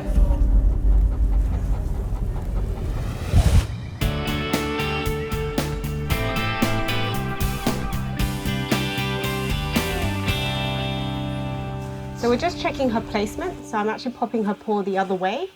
In Sydney, mobile vets Audrey and Alison are trying to find out why rescue cat Candy is struggling to stand up. It's actually sort of a thick mucoid yellow colour in here. It's like a whole big gunk of pus. We're actually in disbelief that Candy is actually managing to walk at all. There is so much pus and discharge, crunchy, cruddy bits. It must be so uncomfortable and painful for her. Just looks so nasty. As soon as we put anything in her ear, her leg starts scratching and she starts shaking, so it's quite uncomfortable. It's almost like it's quite hypersensitive to any sort of stimulation. So the ear is actually a very important part of what we call the vestibular system or the balance system. So if the ear is affected, especially the inner ear or the middle ear, that will really put you off your balance. You can't stand straight and it just makes you really dizzy. The girls need more clues that will help explain Candy's condition. So we've smeared the ear discharge onto the slide, and you can see it there. And I'm going to give that a stain up, so put a few stains on it and have a look down the microscope to see if we can see any yeast or bacteria that might be causing the infection. Alison is shocked when she makes an alarming discovery in the little cat's badly blocked ears. There's a lot of bacteria there, there's a lot of pus and white blood cell. It looks like a bad infection, so we'll take Candy into hospital under general anaesthetic, give it a good flush out. The best case scenario for me would be for her to find a cure to her problem and then find her forever home. Carer Adriana wants to find Candy a loving new home, but the little cat's chances will be slim unless the girls can find out why she can't stand up or walk straight. So let's take her back to the hospital and then hopefully we can get to the bottom of the infection. You are not good right now.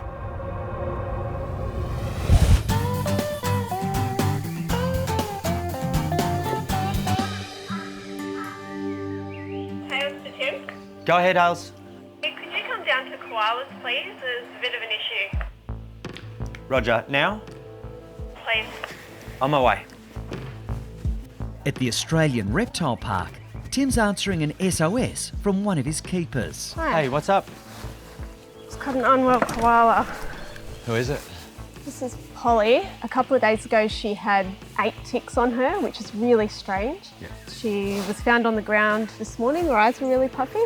I'm really concerned just because she's got that little 6-month-old Joey in there. Hayley's explained the signs that her and the keepers have picked up on. Mum's been on the ground, Mum's acting abnormally, Mum is constantly eating, Mum's a bit puffy around the face. They're all red flags in their own right, and we've got 4 of them. Oh, you got another tick. I just felt it. Where was it? There. Blood-sucking ticks are not uncommon in koalas, but if Polly's infested with them, she could be suffering severe blood loss, which could lead to anemia. If we have an unhealthy mum, one of the first things they'll do is abandon their Joey. It seems really odd to us, but marsupials, she'll abandon the Joey and in her mind she knows, I can have another one. It's wet, it's cold, the Joey won't last an hour outside of the pouch. We're gonna have to do something. I'm gonna go up and grab some equipment to weigh her, chip her and have a bit of a look, and I think you probably should start getting some pap. Yep. We've called the vet and Hayley is gonna begin the process of papping. When a Joey is born, the only food they eat is eucalyptus, but Joeys aren't born with the enzyme in their stomach to digest eucalyptus. So Mum makes herself go to the toilet until it becomes a runny substance, pap. The Joey eats it. If we don't get pap from Mum now, the Joey's doesn't stand a chance.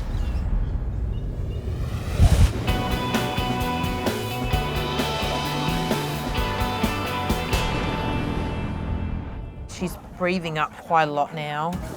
On the Gold Coast, dog attack victim Poppy is breathing dangerously fast. If that bite has gone into her chest cavity, then she could actually be in trouble with her breathing. She could have damage to her lungs.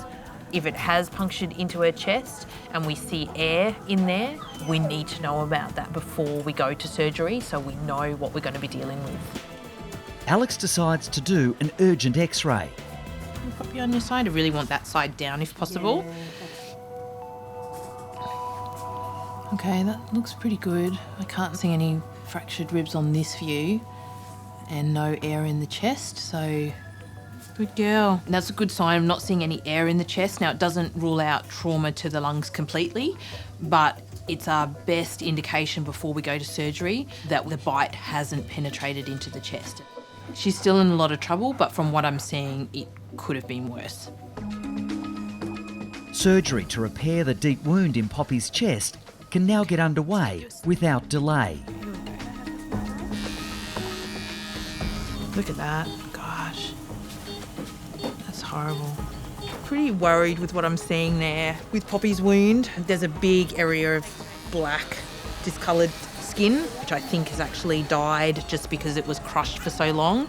We may have to remove a large amount of skin, and that's not going to be easy. All right, all I'm doing initially is just removing the dead tissue. And what I'm looking for is, has it got blood supply? Is it healthy colour? I don't want to remove any more tissue than I need to. Now we've got a huge hole that we're going to try to close. You're one lucky little girl, I reckon. I've had to like pull the muscle underneath in. It's gonna look a bit odd to start with, but it'll all be fine in the end as long as she doesn't go running around or doing anything crazy. But she's certainly gonna have a big battle scar. Hey, sweetheart. Poppy will be closely monitored while she sleeps off the anaesthetic. Look who's here. Your friend Tracy. Hello. Good girl.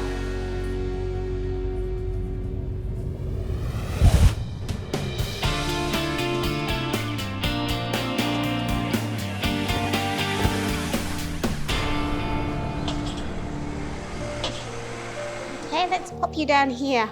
In Sydney, Alison and Audrey's wobbly little patient Candy is now facing surgery. So she's circling to the right. You can see she's actually bending towards the right, and she'll actually do some small and big circles as well. The girls suspect her badly infected ears could be the reason why she's struggling to stand up straight or walk properly.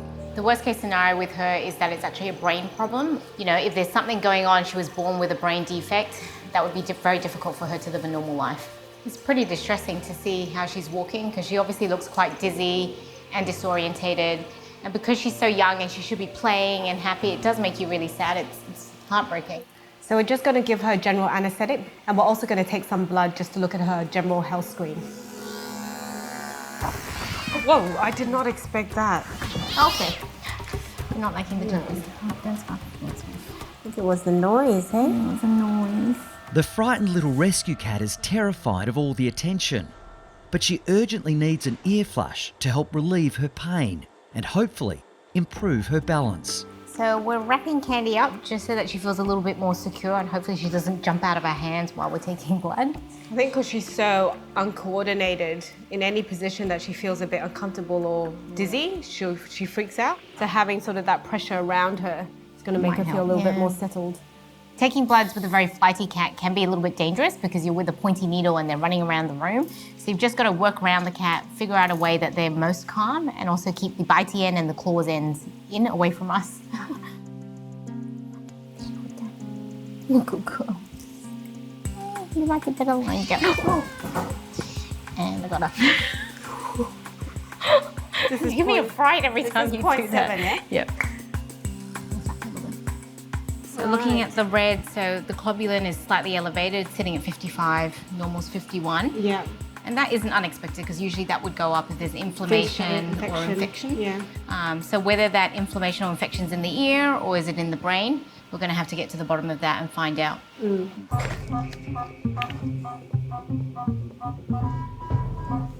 So we're going to pop this little tube in just so we can get right down into the ear canal and then use some special flush with some antibiotics in it to give it a really good clean.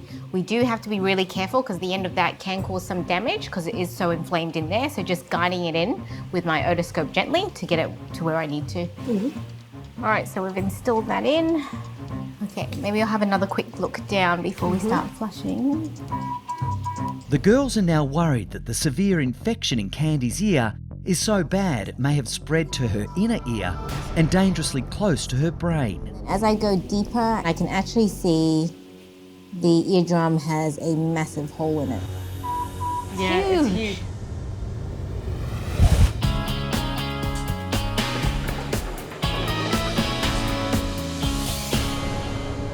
Come on, sweetie, come on. Pop, pop. Take your collar off. Oh, that's better. That's better. On the Gold Coast, Poppy has recovered from emergency surgery after she was viciously bitten by a bigger dog. It's okay. I'm really happy with how Poppy is physically and she's ready to go home, but the psychological damage that's been done from a dog attack like this, that could take months to heal. Yeah, darling. Oh, good girl. Is that good? It's always really great when you start to see them eat. It's one of the first signs that they're on the road to recovery. Even if you have to sit and hand feed them a little bit to tempt them, but she's loving this. After some breakfast, oh, good girl, Poppy. It's time for the 2-year-old to be reunited with her adoring owners, Andy and Jackie. Who's in there? Hey, oh, sweet. Hey, sweetie. We were a bit worried last night. My concern was that it had got deeper into her lungs, into the organs. Just seeing her so happy was really good to sort of see that she's... Bounced back. Oh, definitely, after going through all of that. So, Yeah. you're a little legend. Good girl. Oh, Pause in. Yes, good girl. I feel like she's a little human in a little furry body there, so we're really lucky to have found each other. Thank you so much. Oh, she was an absolute pleasure. She's a bit of a trooper. Dr. Alex looked after you, hey?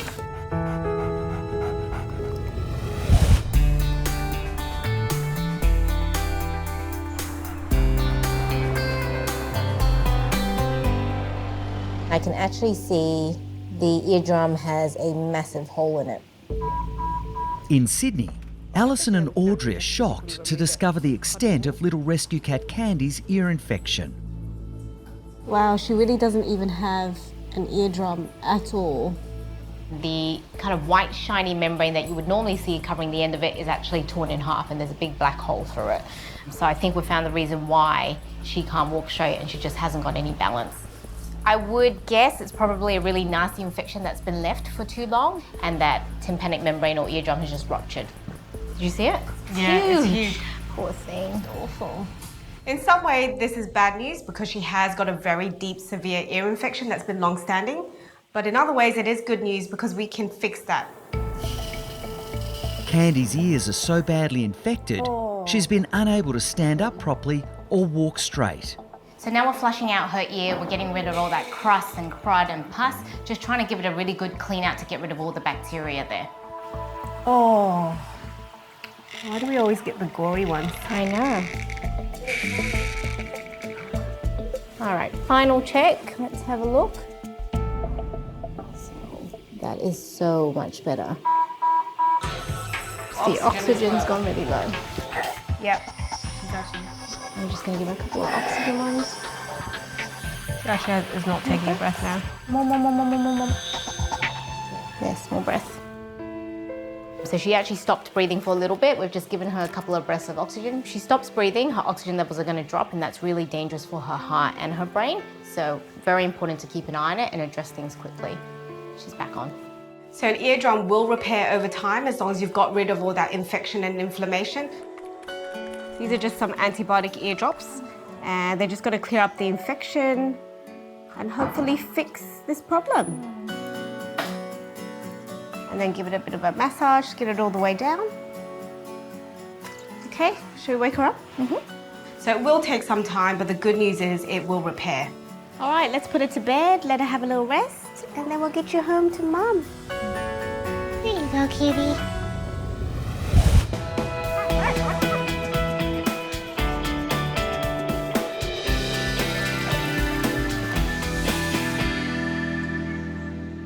How you going? She's got the gaze and the spasming has started.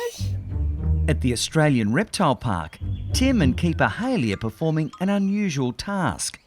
They're getting runny faeces called pap from female koala Polly. Oh, look at it in there. Can you see it? Yeah. Are you happy? Yeah, this You is got the it? good stuff. Look at that. Perfect. Pap is essential for baby koalas so they can transition from milk to eucalyptus leaves. Have you weighed her today? No. Okay. But first Tim wants vet Robin to check Polly to see if she's well enough to look after her baby. Yeah, let's weigh her today and see where she is. Have a stick. Have a stick. There you go. Good girl. You got? 7.25. Yeah, she's 400 down. Wow, that's a significant amount of weight That's a loss. lot, yeah. It's very concerning for sure. That baby's pulling her down.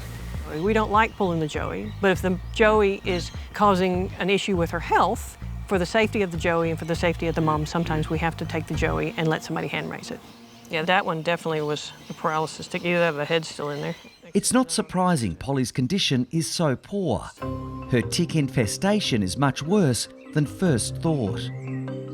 Why are there more ticks on a vulnerable, weakened animal than a healthy animal? I think because normally they would get them off before they would attach. Right. So the same reason why you rarely see them in cats, where you see them in dogs, is cats clean themselves. Koalas constantly are cleaning. Yeah, they've got the double claw. Exactly, so they use their cleaner claw and they take them off. So she's so focused on feeding herself and eating, she's not taking, grooming and taking care of the ticks. To find ticks on a koala that tells us that there's something wrong with her immune system or with her general overall well-being.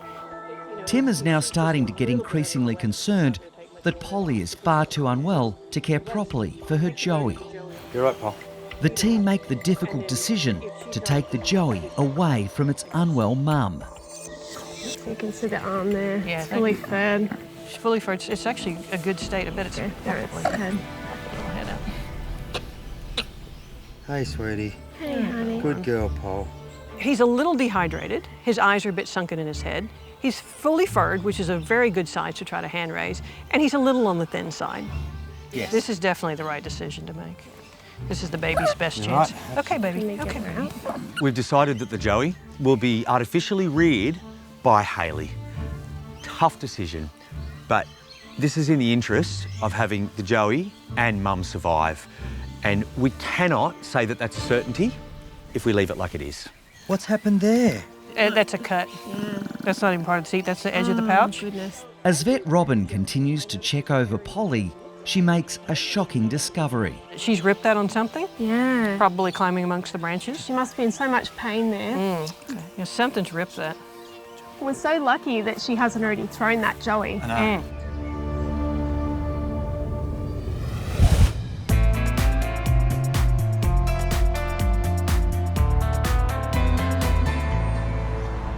Okay, let's do it.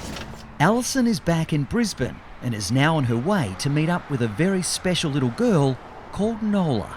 Nola is a rescued Staffy. Hey, sit, Paul. Who's your good girl? She's been awesome since we got her. She's just so good. Nola's been lucky enough to find a loving new home with owners Emma and Daniel. Emma fell in love with her straight away. Pretty much and instantly. She was trying to convince me, but I made her wait a couple of days and then said that I loved her as well and wanted to adopt her. But they've put in a call to Alison to help them with their shy little girl's anxiety issues.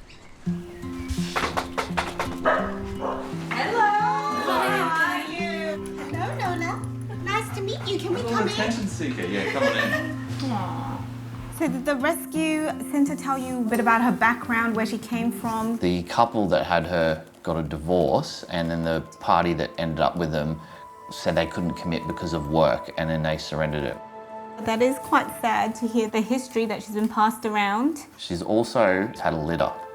She's had a litter as She's well. only about a little bit over 1 year old as well. Yeah. She was really scared of me in the beginning, so kind of felt like she was a little bit scared of men, but never to Emma. Sleeping at night time was a big issue. She was really scared about being left alone. As a vet, we do see quite a lot of this, particularly in rescue animals or animals that are a little bit older and been adopted. They usually come with a bag full of different problems or different things that have happened in their life that's caused this anxiety. How is she outside of the house? She's not keen around big crowds, lots of cars. She tends to go backwards in the lead and try to run back. I am really concerned about these anxiety behaviours that Nola is showing. Okay, come on, Nola. This way. So we don't get on top of this at this young age. It could potentially spiral out of control. So we really want to make sure that we're doing something about it now. Come on, it's okay. We just want to make her happy and just make her relaxed and feel like that she's loved. Good girl.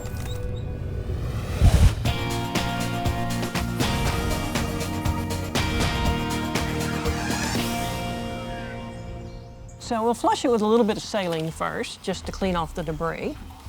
And then we'll apply a little bit of antiseptic to it. At the Australian Reptile Park, Tim and his team have just discovered why new mum Polly has been losing condition and struggling to look after her Joey. She has a nasty tear at the opening of her pouch. With this injury, the pouch won't close very well, and it would make it difficult for her to keep the Joey nice and warm. It would also hurt. Yeah. It's right in the edge.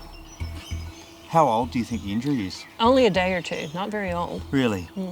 Well done to the team. I mean, to pick up just on her behaviour, that's quite incredible. You think it'll heal okay? It should. We'll have to watch it and see, because it's actually the rim of the pouch. Yes. It's all right, Paul. It's all right. Okay, I'm almost done. Almost done. And I think probably the Joey would, every time she would move, it would hurt. It would hurt. Yeah. It was very important that we intervene because we probably would have lost the Joey. And if the Joey was continuing to at least get some nutrition from the mom, we potentially could have lost Polly. She's good? She's good. Okay, well done, Paul. Well done. Up you go. A best case result here is that Mum recovers because she's been under quite a burden rearing that Joey, and Joey survives with Hayley, who's done many of them. She is koala girl. Hayley's gonna rear her. Yeah. Do you have a name? I think in light of the recent bushfires, I think Ember would be a really nice name. Ember. Yeah. I like it. Good looking koala. Very good looking. In the recent 2019-20 bushfires, we lost so many wild koalas. And it was just devastating. And so when we see a little Joey born like this, it just makes our heart melt. Well, you ready for more sleepless nights? 6 months of them. Yes, always.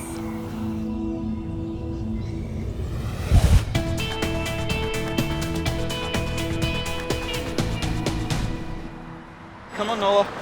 This way. Nola, come on.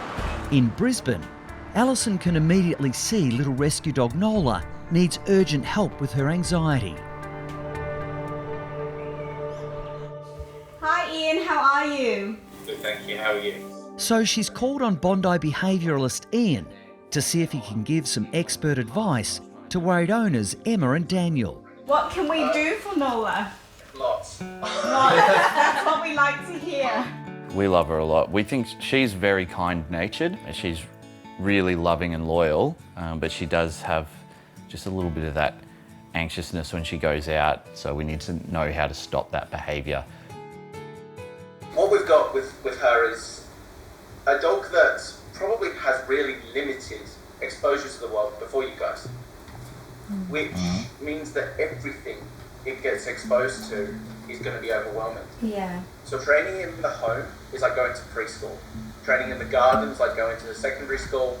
Training on the street is like going to college, and the dog park is university. Yeah, okay. So what people tend to do is like practice conditioning behaviours in the home and then asking them to go and pass university.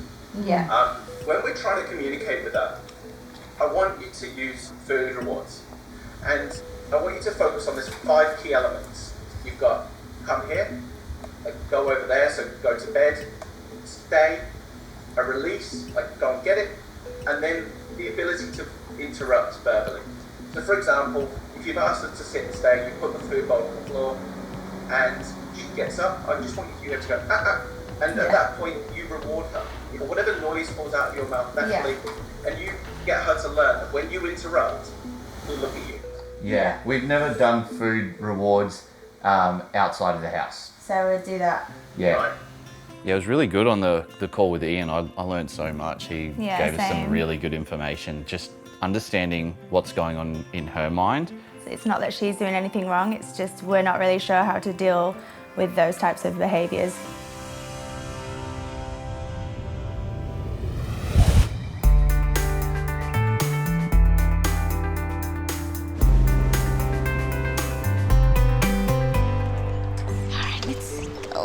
Dougie.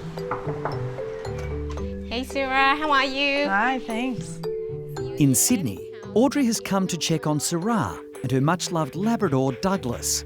The 2-year-old has some worrying health issues. Dougie, you look sad. Aww. What's going on? Hey? Come on, Doug. So the diarrhea is back again? It is. It's been off and on for 2, maybe 3 months now. Yeah. No vomiting, no blood in the diarrhea? No. Okay, no. just can't get on top of it, can we, buddy? Sura's really worried about Doug because he's been having this diarrhea for quite a while. And how's his appetite? Is that going okay? That's fine. No lack of appetite. Of course, that's the lab in you, hey? Even though he's eating and he's drinking, he still could have something serious going on. Not his usual bubbly self. Usually he'll be jumping all over me, doing his tricks. Yeah, just a little bit lacking in energy. Yeah. I'm really glad that Audrey's here. I want to get to the bottom of this for Doug. I'm pretty concerned about him and see if we can figure out what's going on with him. And what's that poo looking like? Is it quite soft? Is there any blood in it? Yeah, no, not that I'm aware of any blood, no, but it's just a bit runny, a little squishy. Audrey starts with an examination of Dougie's abdomen, hoping to find some clues as to why he's been so listless for so long. There is a lot of movement in there, buddy. Lots of noise. Good boy, Doug. You managed to get a poo sample for me? I did. Yay. I did. Not a very nice job, but thank you very much. So what I'm going to do is run some tests on that. We're just looking for things like worms and bugs that might be in there, causing this chronic diarrhea, and then I'll pop back in. Great, thank you so All much. right, see you, buddy. Good boy. Just want you back to yourself.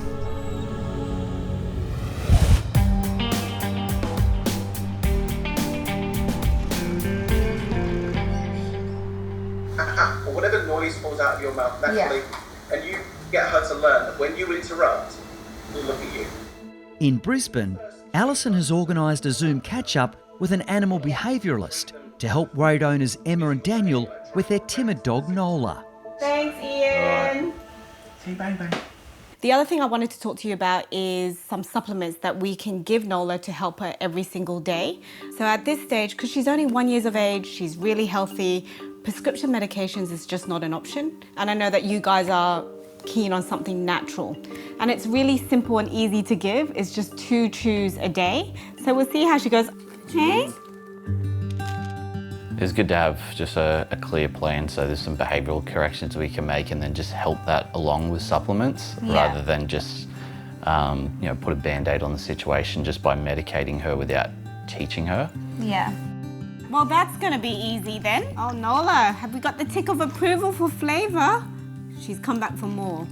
So yeah, I'm excited to take what we've learned and get her. Put it to the test. Time for us to say bye. It was lovely to see you. Thanks for coming today. No worries. Have Alright. a lovely day. See you See you later. guys. Bye. Now I understand, like when someone gets an animal and they feel like the animal is their child. That is exactly how I feel. Yeah. You're a good girl.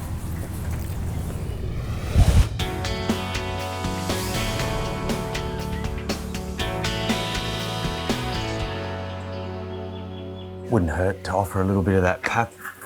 We don't know how long he's maybe not had any milk for, so...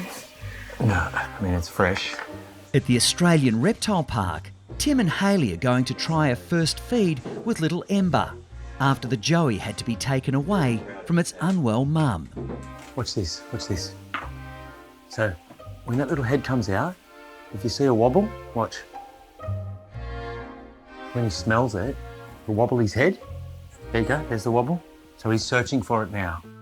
The Joey needs to be fed pap or special runny poo taken from its mum so its system can get used to digesting eucalyptus. He's just trying to figure it out. He knows he has to do something, but he's doing all the right things. He's all instinct at the moment. Time for you to take him home. His mum's pouch is the perfect temperature, so it's really important to keep him at that temperature. So we'll put him in a few layers of pouches and then he'll go straight into my shirt where he'll get that warmth from. And home with me for 6 months where I become his surrogate mum. Hopefully after 6 months, little Ember can be released into the wild. Hey, buddy.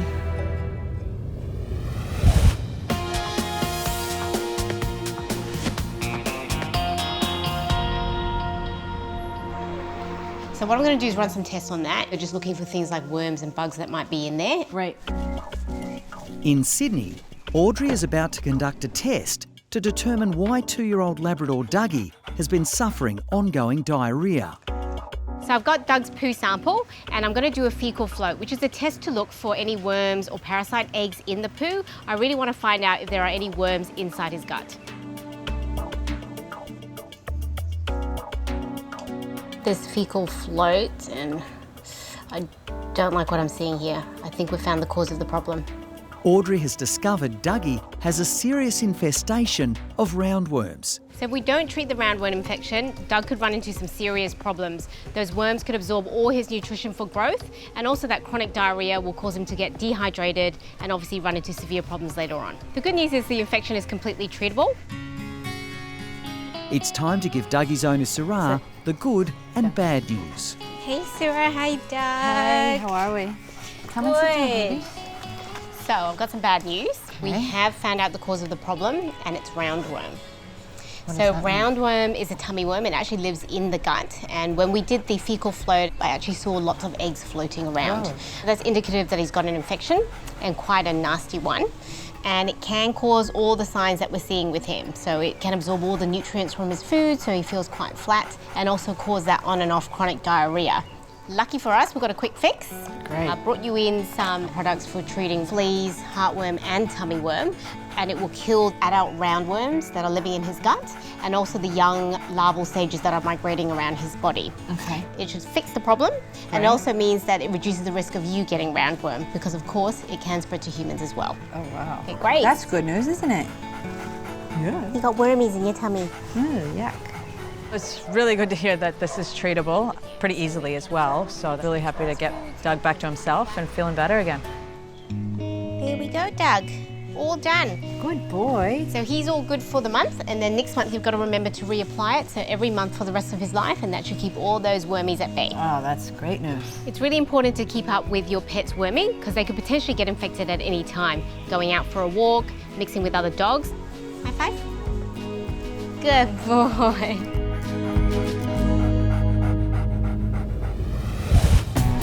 Two weeks later, Poppy has fully recovered from the nasty bite from another dog.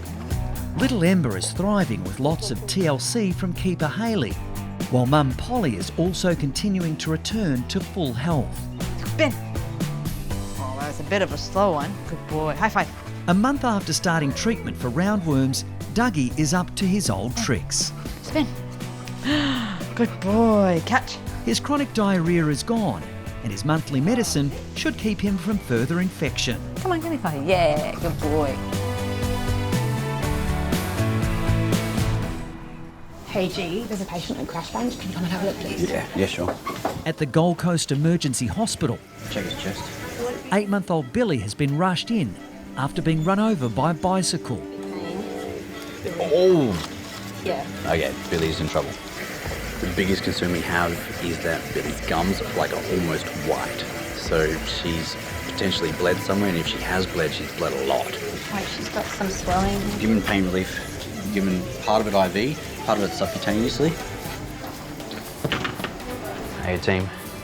The young dog is in extreme shock and needs an urgent blood transfusion. What's the heart rate, Jordan? 140. And what's her pulses feel like, team? Yeah, her pulses are very weak. Oh, Billy, that's all right. You get oxygen helps. Oxygen helps. You need some oxygen. You stay there, hey? So Billy's pale. We're stabilising her with fluids. So we're just going to do a little ultrasound and See what's in there. get a little sample. Billy, Hey? okay. Just got to find a pocket of fluid. Whoa. Settle, settle. An ultrasound will tell Gerardo if Billy has internal bleeding. Okay. And your little sample now, sweetie. Good girl. Good girl, good girl. Oh, wow. Okay. The news isn't good. Blood. Lots of blood. Cool. Run. Thank you.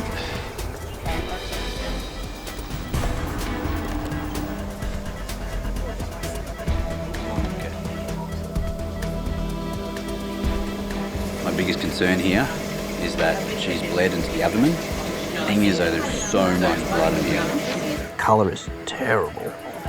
So we confirmed. So we did an ultrasound and we collected a small amount of fluid and confirmed that it is blood. So she has bled inside. I don't know where the bleeds come from. It could be from her spleen, could be from her liver, could be just from a blood vessel, we don't know. But that's not the important thing. The important thing is she needs blood transfusion. I am super worried. She's a sweet dog and her parents love her so much. And I think that there's a high possibility that Billy may not make it.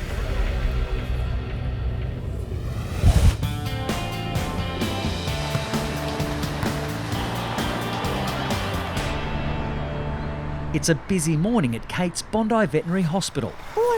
And it's about to get even busier. Excuse me, hi. My dog's just been bitten by another dog. Oh no, okay, let me go get Dr. Kate.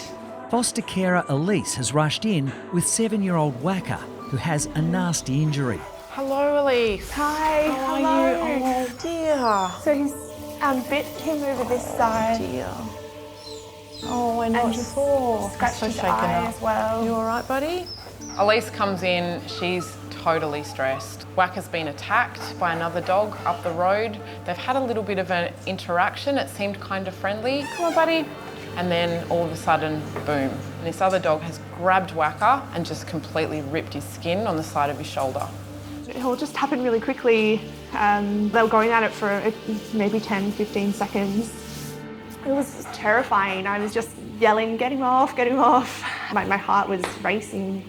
This isn't good, Elise. Got him well, didn't it? Yeah. Okay. Yeah, it was really scary. This wound is really open. It's bleeding. I can see that there's a hole straight through that muscle layer. This is going to need stitches. This is the problem with dog bites. Quite often they're a lot more serious than what they actually look like on the outside. You must be in a lot of pain, buddy. If we leave this like it is, it's just going to get infected and it's going to be an absolute mess. He's not castrated, is he? No, and the other dog wasn't as well. Right, okay. Generally, when you get two adult male non-castrated dogs, it sometimes can be a recipe for disaster. The other dog would have seen him as a threat, even though he's such a beautiful dog. I think it's a reasonable suggestion to castrate him at the same time. He's under anaesthetic. Elise was going to do it at some point anyway, so we may as well do it today. It's a big day, kid. You're all going to be okay.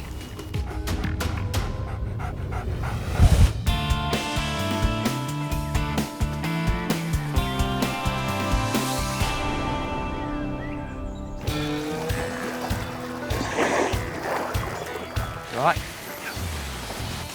You get him first, big fella. All right.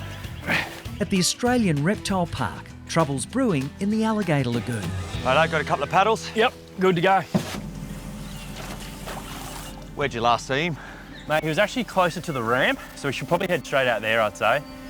Dan's called me down to the Gator Lagoon, and what he's seen is one of our gators, named Gary, picking on everyone else. All right, so that's Gary, hey, right in the centre. Right in the centre, up on the bank there. First course of action is to go for a paddle around, see if we can see any gators with injuries, have a look at Gary, have a look at the other males, and just really get an understanding of what's happening. Have a look at him. He's definitely top gator now, I'd say. The lagoon is home to more than 40 alligators. Things can turn ugly when the show-off males fight for attention from the females. Oh, Gary! A female moves a millimetre too close, bang, Gary's onto her. That's a real telltale sign that the pond is sensitive. It's a recipe for disaster. Where's Brutus? Brutus is actually behind us. He's hiding. Cowering in the corner. Yeah, he's been doing that the last 2 weeks, I'd say. He doesn't want to go anywhere near Big Gary. He's a shadow of himself. I know. Usually he's always around the girls. Not anymore. Look, here's Googly. Whoa! Whoa! You don't really see those two boys hide like that, particularly Brutus. Yeah, you've got a problem. They're hypersensitive. We just went near Mr. Googly. He has googly eyes, that's his name. And he straight away takes off. He's really highly strung. It's really obvious that Gary is giving everyone a hard time. Let's go, mate, let's go. I don't want him to pop up near us, mate. No. If he's hot, he's going to come at us. You need to start paddling, mate. Start paddling. He's only 3 metres away. He turns, he's underwater, but that's not the end of it. He pops up and he's going to attack the boat. Oh! That was an attack. Gary's got to go, or the other 39 gators. The decision's pretty simple.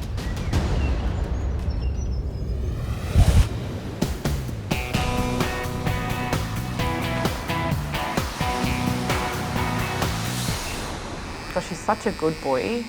In Bondi, Kate's prepping greyhound Wacker, who's just been injured in a violent attack from another dog. You're okay. We're just going to put a little catheter in. It's going to be fine. You're going to be fine. I don't think he's the bravest greyhound in the world. Wacker's bloods are all completely normal. That's really relieving because it means we're okay to start a general anaesthetic. Yep. Kate is going to clean out and stitch Wacker's deep leg wound. Safely anaesthetising the big, gentle greyhound is risky. Greyhounds are definitely more sensitive to a lot of drugs than other breeds of dog. And that's because they don't have much body fat and things can go pear-shaped very quickly. Look at this, isn't it terrible? Yeah. Look how deep that is. Oh, yeah. Literally, it goes through all the way down. It's terrible. No wonder it hurt. Kate's first priority is to thoroughly flush the wound. We're just flushing it here with saline, and it's important that we use quite a lot. I mean, I know it looks like we're really going to town on this, but if you don't clean these properly, they get post-op infections, and it's a complete disaster. One of the biggest dangers from dog bites is the spread of bacteria, which can lead to serious infection. So all of this tissue here is actually quite dead.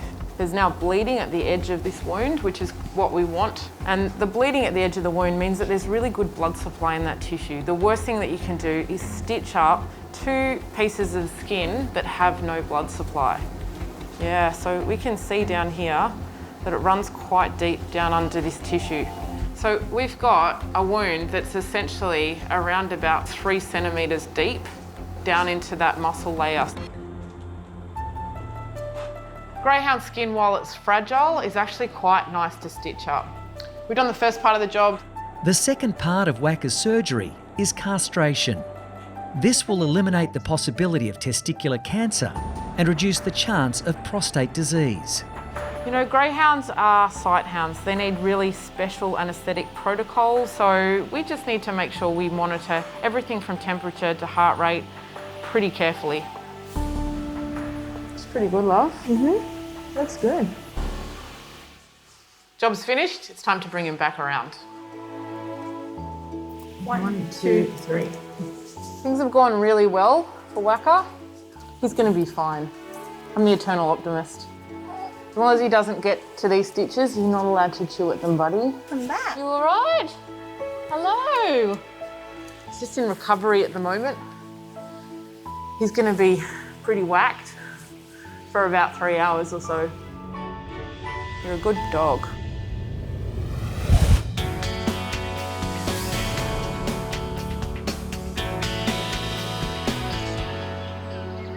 Oh, there he goes. Oh, Gary.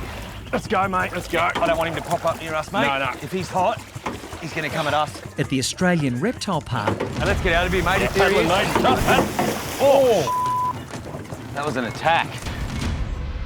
Tim's decided troublemaker Gary has to be evicted from the Alligator Lagoon.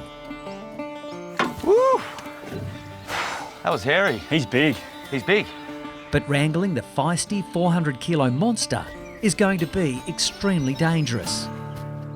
You watching that gator? Yep, gator on the right. There's some risk involved for us as keepers, but we've got a pond a couple of 100 metres away, a cooling off pond, so we can put Gary in there, let him settle for a few months, see out the breeding season, let the other gators settle and put him back in. It's dangerous, for us mostly. Don't go in his mouth. It's that simple. Before they can attempt to tackle Gary, Tim and his team have to separate him from all the other gators. Dan, you want to have a look for Gary and see if you can spot him? Yep. I'll try and feed him, bring him up. All right, let's do it. The gators are all up on this bank because they're sunning. Some of them don't want to go back in the water, and that's challenging, but they have to, otherwise it's too unsafe for us to catch Gary. Yeah, look at that.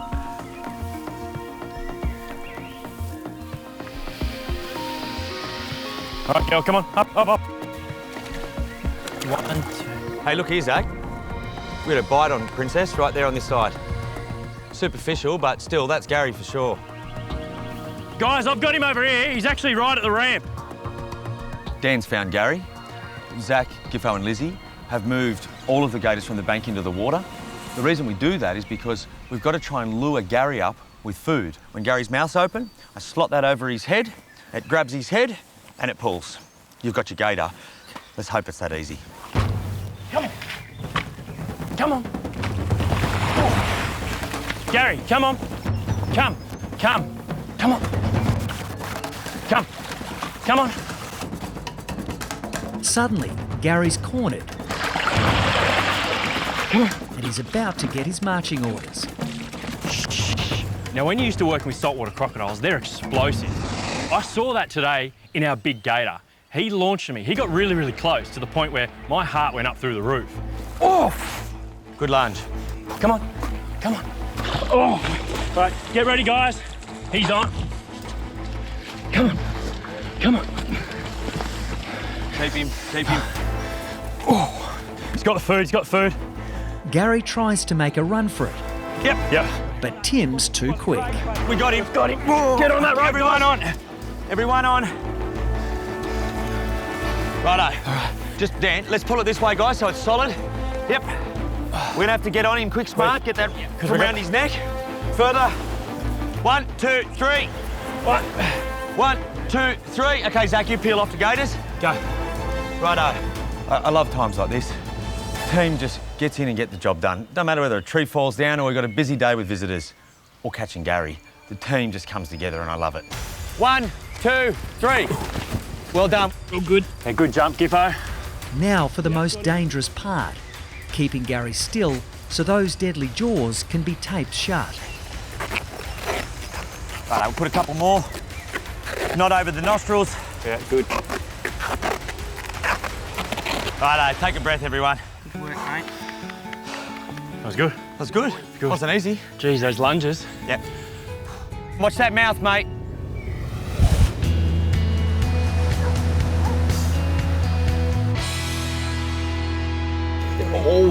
On the Gold Coast, Gerardo is desperately trying to save 8-month-old Billy, who has severe internal bleeding after being hit by a bicycle. It's blood. So we're getting things ready. We're going to go into ultrasound and we're going to harvest some of her own blood in there and give that back to her. That blood that's in there is the safest blood to give, and give it quickly as well because there's going to be no reactions. Maybe get clipping. Yeah, let's go just a little bit further. It'd be good for me, don't jump, hey?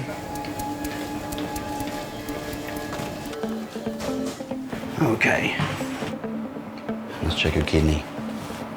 Okay. Kidney looks nice and normal. And now we're coming over to spleen. That looks like it, doesn't it? I think I found where the bleed's coming from, and it's not a good place.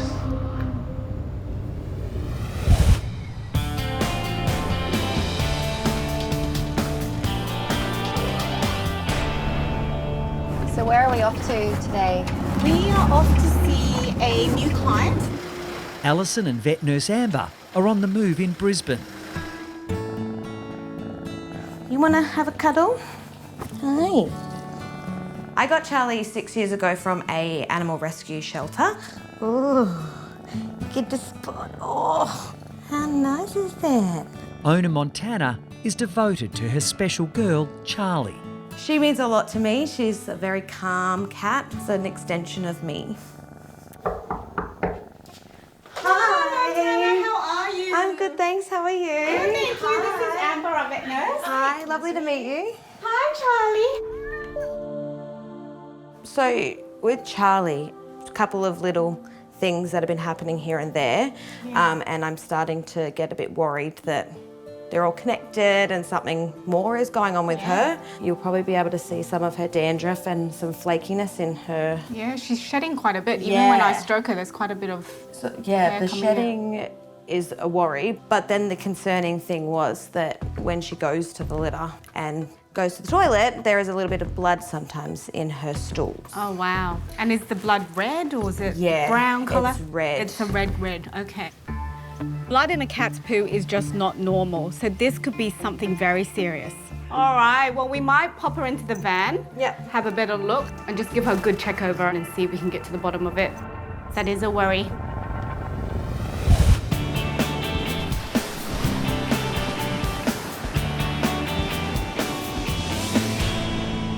It's all clean. Excellent, buddy. It's looking good. It's looking good. You've been a very brave dog today. 3 hours later in Bondi, Greyhound Whacker has recovered after surgery. Come on, let's go. Let's go see your mum. And he's ready to go home with foster mum Elise. Yeah, I'm so excited to see Whacker. My favourite thing is coming home from work and he's waiting at the front door and he'll jump up to me and say hello, and yeah, it's the best part of my day. I know. It's your mum out here. Let's go find her. It's been really quiet without him. I've been really anxious waiting for him to come down after surgery. Hello, you think you're so into I'm a little bit groggy. Hi, I'm a little bit groggy. He doesn't know what's going on. I love Whacker. He's such a good boy. And honestly, if I had the space in my house for another dog, I would definitely get a rescue greyhound. Just in case. Yes. Okay, thank you so much. All right, Wacko, you ready to go? You're off, kid. See you later, Alligator. We're gonna go home. This Oops, way? This is the wrong way, buddy. That's the wrong way. It's the wrong way. Come on, just turn around this way. You got around this way? Come on, let's go Wacko. around this way. This There way? you go. Yeah. There we See go. you, Ellie. Bye. Thank you. Yeah, see how he's doing. In Sydney, Alison's twin sister Audrey is also making a house call to check on an unwell cat. Off to see our little man. Now I'm excited to see you. Audrey and vet nurse Bree are in for a treat today. 17-year-old Nero, a talking cat who lives with his devoted owner Simone. Nero. Hey. I told you it's your day. I know. I'm an animal communicator. I do animal communication for clients. I also teach it for beginners, and all the students have fallen in love with him, and he tells them, I go, don't tell them our secrets. And sometimes he does, and they love it. It's what have I always said? We welcome people into our home, don't we? Thank you. Thank you. Nero chats to me all the time, tells me what's going on in his world. I tell him how my day's been. I've got to go out. Where's my food? Come and feed me. Some people think I'm strange until they know that I do animal communication. They go, oh, that's what it is. But they'll, yeah, a little bit crazy. Hi, Simone. Hi, Audrey. Hi, Bree. Nero's waiting for you is too. he? Yeah. Audrey has regularly been monitoring Nero, keeping check on his kidney disease and high blood pressure. So how's he going with his arthritis? He's going okay. He still has trouble walking a little bit, getting up and down. His arthritis really affects his personality. If we can't manage it, he's like a different cat. He's depressed, he's sad, he doesn't want to interact. Okay, shall we get you on the table? Okay, I'll put him on there Yeah, for you. wonderful. Let's get started. So Nero is an interesting patient. He's one of my older patients with a lot going on. Like, what isn't going on with him? He's got a heart murmur, he's got kidney disease, he's got high blood pressure, and a really sore back. So I presume you've told him what I'm going to do to him today? I have. So I'm going to take some blood from his jugular and we're going to send that off to the lab. So we're just checking his kidney parameters. So I will compare that with last time That'd and be just see where that's fantastic. sitting. And then also the blood pressure, which he doesn't like too much, but it's not painful. Just want to get a reading and hopefully that's back down to normal levels as well. Whatever. Is he saying whatever to me? Whatever. It's kind of like you're getting the paw. I'm getting the paw. Mum is seeing a paw right now.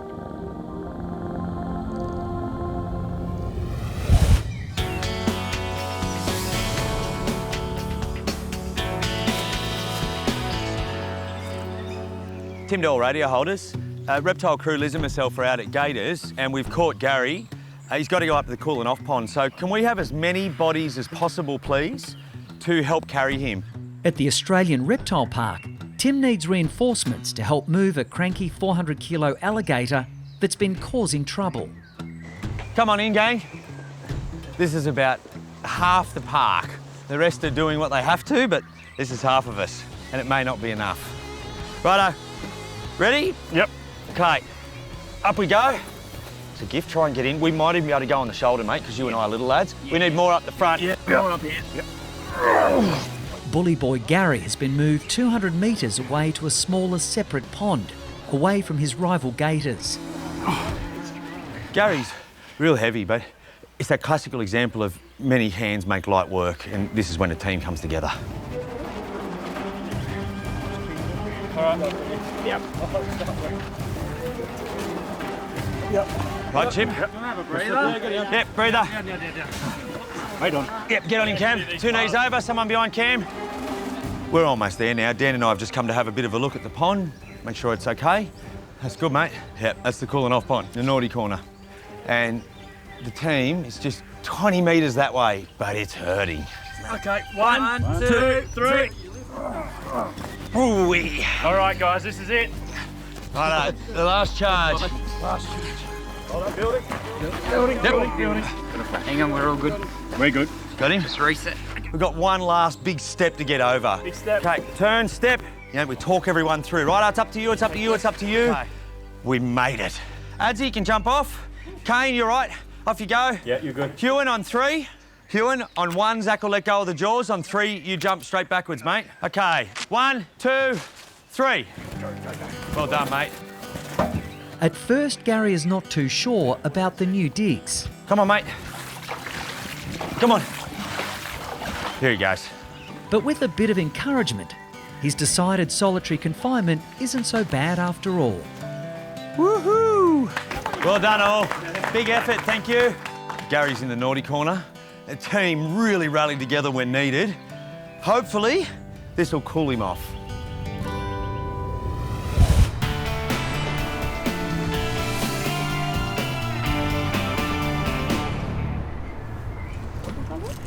Thank you. Hey, Charlie, welcome.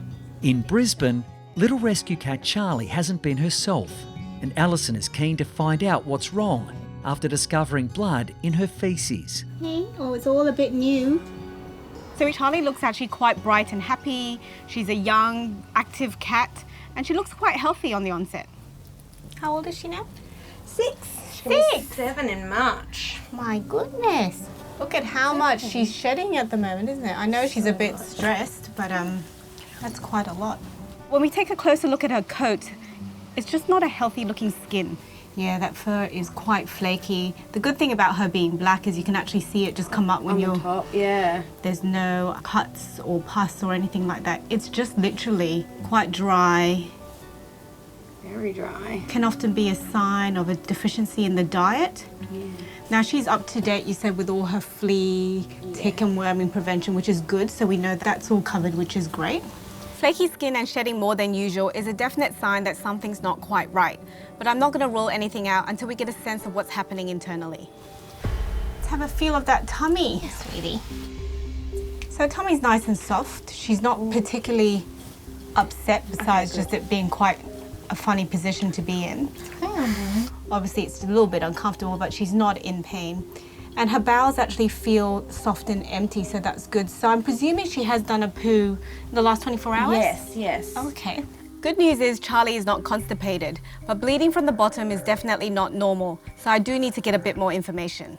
I actually have a sample here. Oh, perfect.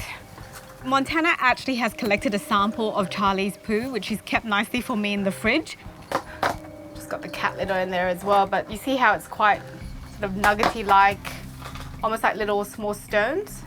That could explain why it's actually traumatizing Charlie's bowel on the way out. It's causing a bit of ulceration, and that's where that fresh blood is coming from.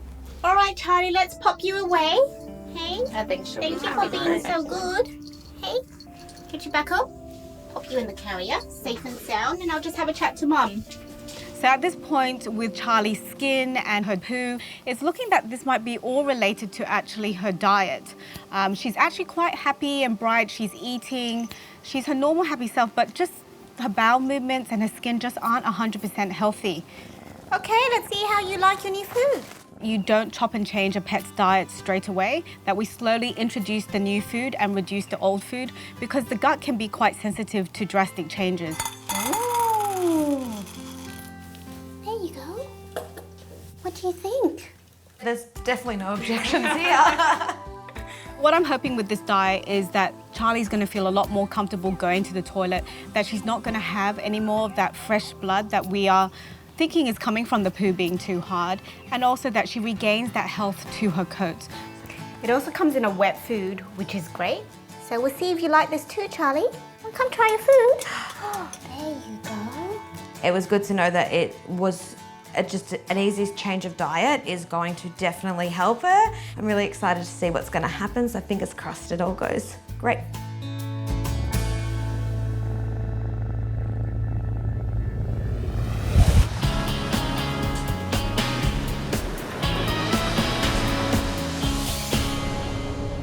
I think I found where the bleed's coming from. There is a big blood clot up near her right liver. On the Gold Coast, Gerardo is still desperately trying to save 8-month-old Billy. The young Kelpie has severe internal bleeding after being hit by a bike. What we're going to do is place a catheter into Billy's abdomen. Then we're going to harvest the blood. It's going to go through into a collection bag and then into a filter and then straight back into Billy's vein. So that's her own blood. So it means there's should be no reactions at all. Right down the back here, team. Gerardo has located a spot where he'll be able to insert a catheter, but it's precariously close to Billy's spleen. I'm going to be careful not to lacerate it because that will cause catastrophic bleeding. So there's a spleen just there, and that's our catheter. Now we're harvesting all that blood. We've got the catheter in now, and within seconds, we've collected already about 50 mils of Billy's blood. And we're about to put that straight back into her vein.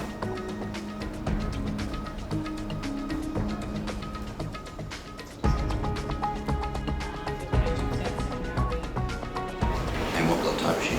She's positive. DA 101. Oh, no, 1.1 positive, yeah. Okay.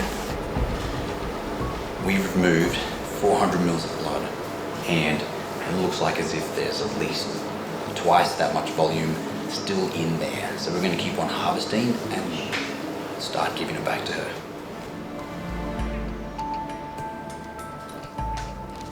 So before, we had organs floating around in blood, but now there's significantly less.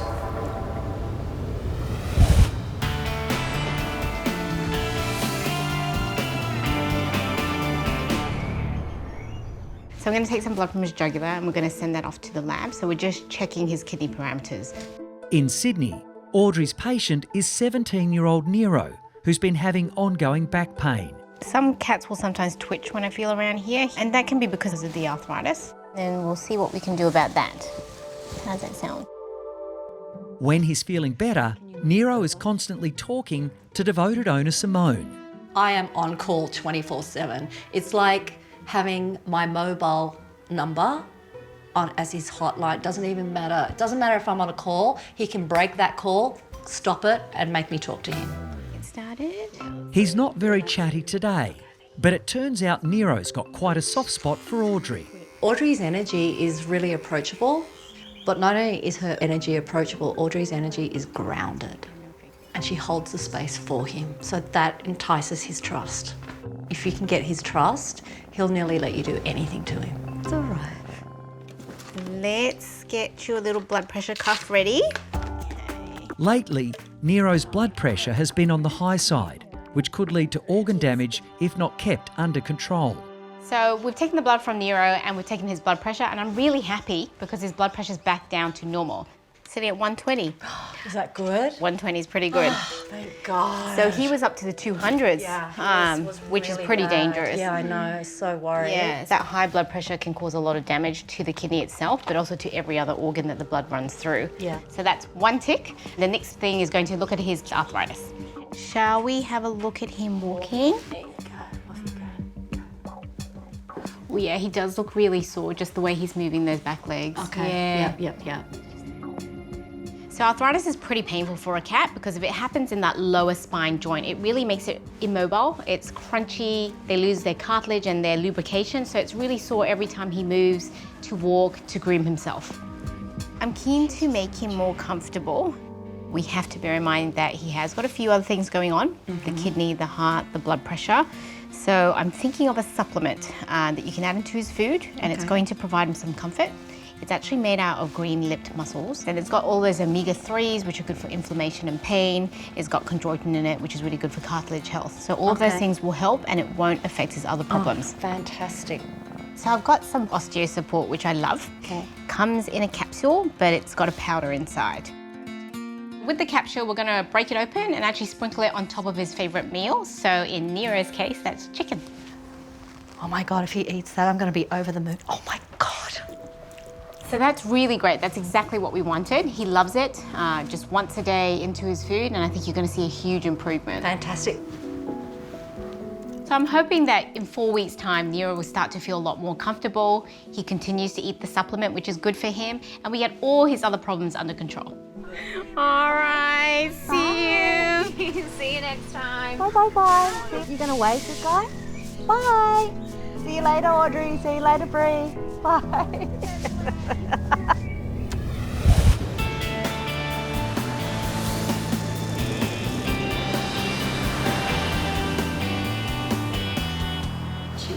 as white as she could get and still be alive. You miss.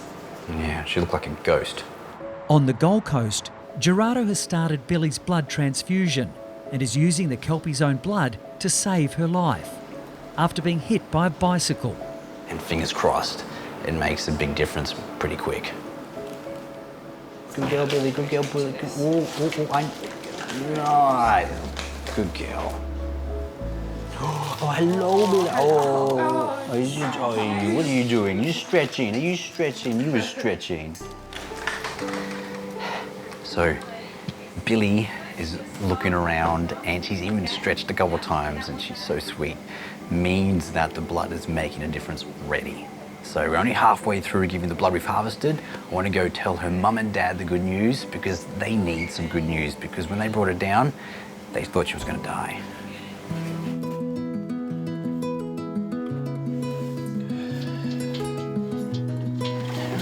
Come on through. Hey Kirsten, this is Billy's mum and dad. Hello. Hey, look who's here. Hey girl.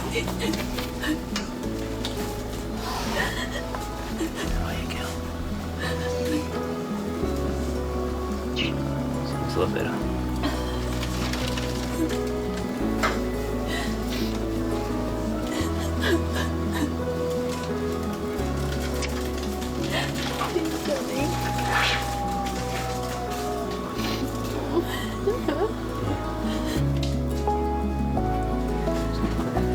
She was wagging her tail and scratching before. She's just starting happy to see you guys. Yeah. Thank you.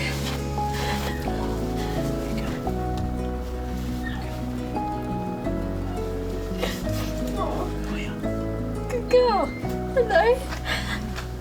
I'm feeling good. She's definitely a lot more responsive. Hey, darling. She's like 100% better, almost. Not quite back to normal, but she's... Oh, that's good. So the plan now is we're going to monitor closely and monitor for any kind of further bleeds into their abdomen. Yep. We're going to give Billy some medications which help stabilise clots. So hopefully that clot that's there stays there, and then we just wait. Okay. She has about 1.5 litres of blood in her, okay? I think there's probably about 900 mils in her abdomen, and she was like this close to not making it. But we've pulled out about 700 mils, and we've given it all back to her. Yeah. And yeah, massive difference. Right. So we just got to pray that that clot stays there. Okay, you can spend some more time. Look at you.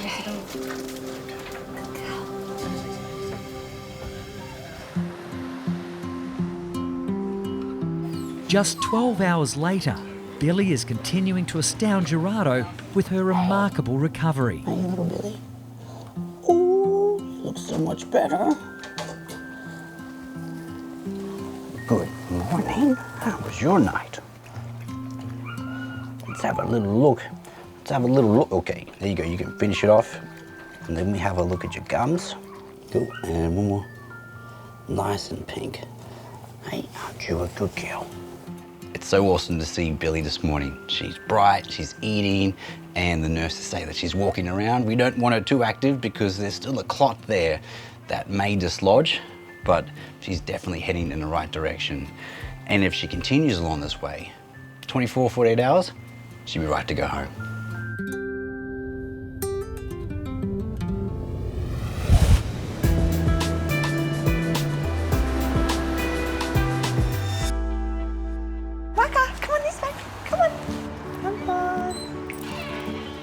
Elise has come back to the Bondi Veterinary Hospital with rescue greyhound Whacker. So we're just going to see Dr. Kate today and check up on the site to see how it's healing. We were a little bit worried because he's scraped away a little bit of the scab, so it'll be good to see what she thinks. The 7-year-old needed stitches from a nasty bite wound from another dog. Come on, let's have a look. Let's have a look at this wound. Whacker's here just to have a quick check. We need to check those sutures. If they're looking good, take them out and get Whacker on his way. All right. Let's get these PJs off. We'll do the back legs first. This is actually his pyjamas. Yeah. Does he have like a day suit as well? No, he doesn't. We just pyjamas. It's been pretty tough trying to keep him away from those stitches. I think it itches him a little bit, so we try and keep his jammies on to stop him to scratch those stitches open. Oh God, this is actually really hard. It's easier when you've got the one leg off. Okay. Wacker's cosy onesie is proving a bit of a challenge for Kate.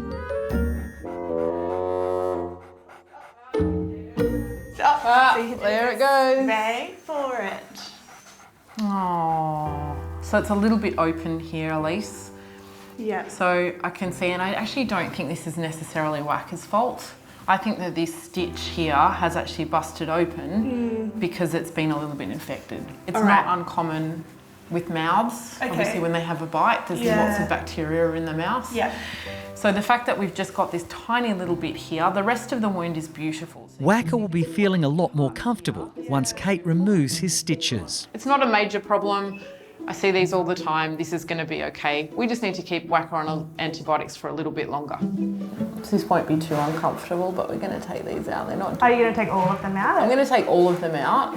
These stitches aren't doing anything anymore.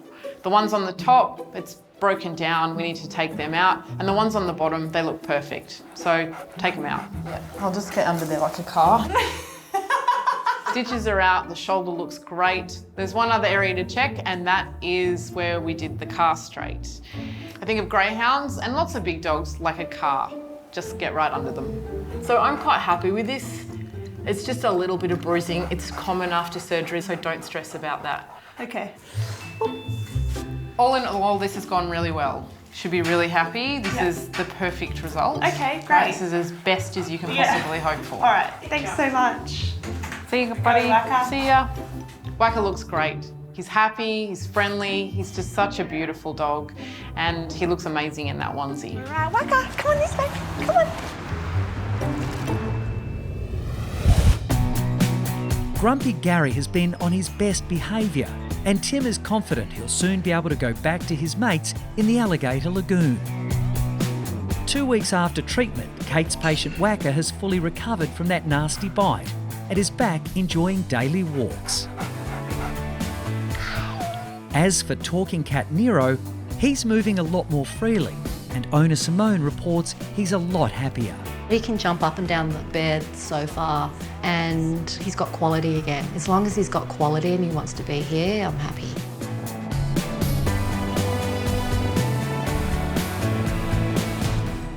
Coming through. On the Gold Coast, a cat has been rushed into Gerardo after an encounter with one of Australia's deadliest reptiles. Guzzy's been found playing with a brown snake in his house. In the house? In the house. I heard some form of commotion. I thought, oh, Gussie's caught a lizard or something. There's something going on out in the laundry. Gussie's horrified owner Ben found the 22-month-old in the laundry, going head-to-head with the deadly reptile. Tried to grab Gussie and he kind of jumped, but I managed to get him eventually and get him into the other bedroom, locked him in there, got a pillowcase out and tried to get the snake to go into the pillowcase, and its head went in, and then it just wouldn't go all the way in, so I picked up its tail and kind of picked up the case at the same time and put it in, and that was it. In hindsight, I probably won't be doing that again now that I know what kind of snake it was. Brown snakes are not only one of the most deadliest snakes in the world, but they are super aggressive as well. Was Guzzy bitten or you're not sure? We're not sure, just found playing with it, so yeah, naughty cat. Guzzy, you didn't bring the snake inside, did you? When I first got in there, I knew that they were facing off, and that was probably my main concern, that Gussie might have been bit somewhere in that tussle. Okay, just gonna lift him up now. When pets get bitten by a brown snake, they can lose the ability to clot their blood, and they can develop full body paralysis, and they can die. Let's have a look at his gums. His gums are pink. Let's have a little listen to his lungs. First, Gerardo needs to check if Gussie is showing early signs of paralysis. Oh, he's a little bit stressed being in here. Probably more stressed at home with a brown snake in the house. I've seen some really sad cases of brown snake envenomation where pets had not been brought down to their vet to be checked over because they look normal at home, only to develop clinical signs later and not make it. His heart sounds okay, but he's pretty stressed out. I've just examined Guzzy and he looks a little bit stressed, but otherwise okay. But right now, it's too early to tell whether he's been envenomated or not. I might pop you in some oxygen, hey? Pop you in some oxygen, let you settle down for a little bit. Gerardo will have to wait for Gussie to calm down before taking blood samples that will show if his patient has received a lethal dose of venom. Did you rest in there, mate? Despite the fact that Gussie looks okay, we need to do some tests to try to rule out the presence of venom. It's not uncommon for pets not to show any signs of paralysis for several hours before quickly deteriorating later. Did you rest in there, mate?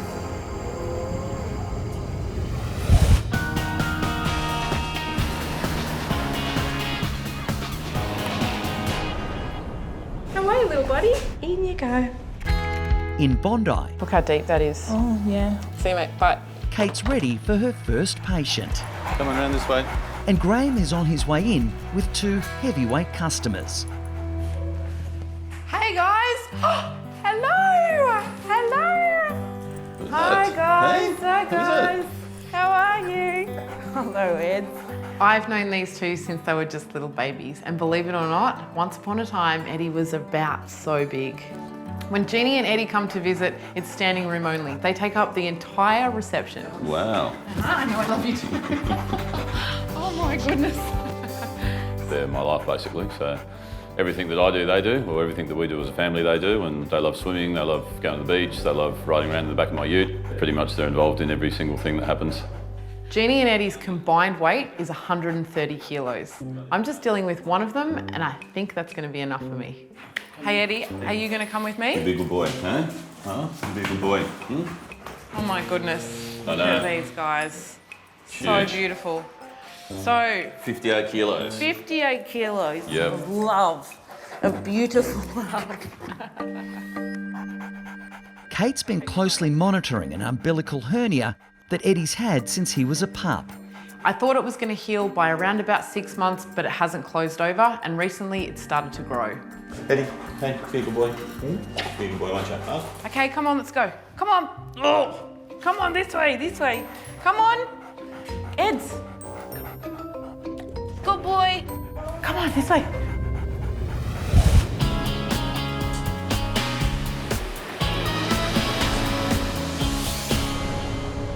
On the Gold Coast, pet dog Turtle has been rushed into Alex with a suspected tick bite. Very good boy. There we go. So this little guy's come in today because he's wobbly on his legs, he's been vomiting, and he's clearly not well. We're really worried that he's got a tick. Heart rate's about 120. But his breathing efforts... I put moderate. Yeah, moderate, yeah. He is 12 years old. He's a pug cross. Owner Carly is desperately worried about her special boy. Turtle started showing signs of looked like sore back hips. It progressed in 24 hours to not being able to balance, walk or coordinate himself. We didn't think he was going to pull through. We run our fingers through, really feeling every inch of the face. We know that 90% of ticks attach in the front third of the body, so we're going to start around their head. Time is critical. If Turtle's been bitten, the deadly toxin could already be spreading rapidly through his body. I don't know that we're going to find it without clipping his hair off, Jane. Here we go. So we're just putting him under anaesthetic now. There you go. There you go. We can pop a tube down and take control of his airway, which is really important for tick paralysis, so it's actually safer. Turtle is going to need a haircut if Alex has any chance of finding the deadly tick. We'll start around the head because it's one of the most likely places for the tick to be, and we want to try to find this tick as quickly as possible. We know that he hasn't been on tick prevention, and once he gets through this, that's going to be a really important part of the conversation, is getting him onto a tick prevention product. I found it. Right under his chin. Oh, there we go. So there it is.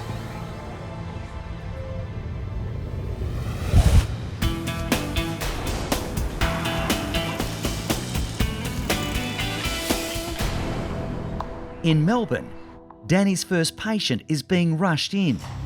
Little kitty cat, been blocked. I've just had a feel of his bladder. It's rock hard. Oh, golly, okay. He hasn't urinated for about 24 hours. Oh, mate. So just a bit concerned. Yeah, sure. 8-year-old Jasper isn't weeing, and he's acutely distressed. So our heart rate is flying along, so we are definitely painful, but things haven't progressed to a point we're in really bad trouble. Oh, yes, mate. Ouch. All right, mate, get you some pain relief straight away, all right? We'll get some bloods, yep. Get him on fluids, sure. And then we'll get everything set up. Yeah, we're gonna have to unblock this. From my understanding, usually there's a mucus plug with crystals, and it's just a matter of flushing and pushing through that blockage to then release that obstruction. So it'll be a new experience for me and a really great learning opportunity as well. So let's get you sorted, mate. Hey, we'll get those bloods happening now. Time is definitely of the essence.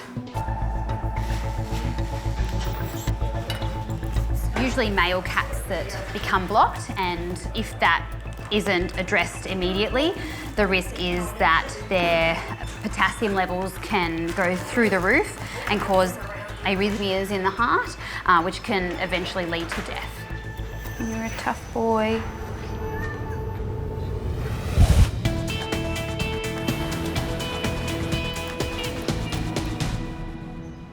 It's only a tiny one. At the emergency hospital, Alex has just found a deadly paralysis tick on Turtle. Right under his chin. Oh. We found the tick, we've removed it. We know now for sure that it's tick paralysis. Martin's gone to get the tick anti-serum and start the infusion. As the little dog fights for life, Alex is afraid there could be more ticks. Yep, I got another one that's even bigger. I reckon this is the culprit. There he is. Right under his chin. Literally only a really short distance from the other one as well. So that's 2 ticks. This isn't good for Turtle because, you know, he could have multiple ticks on him. Oh, I'm just going to try and get this off. Oh, sorry, mate. I'm glad you're asleep. He's been on there long enough that he's injected the poison. Oh, Turtle, I hope you haven't got too many more.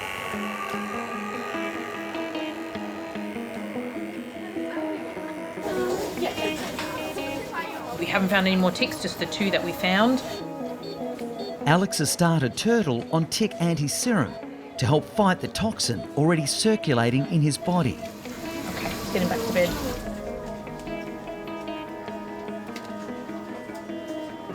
So he's made it through the first part, which is getting the treatment on board, but he's not out of the woods. He still needs to fight this, and it's still very much touch and go for Turtle.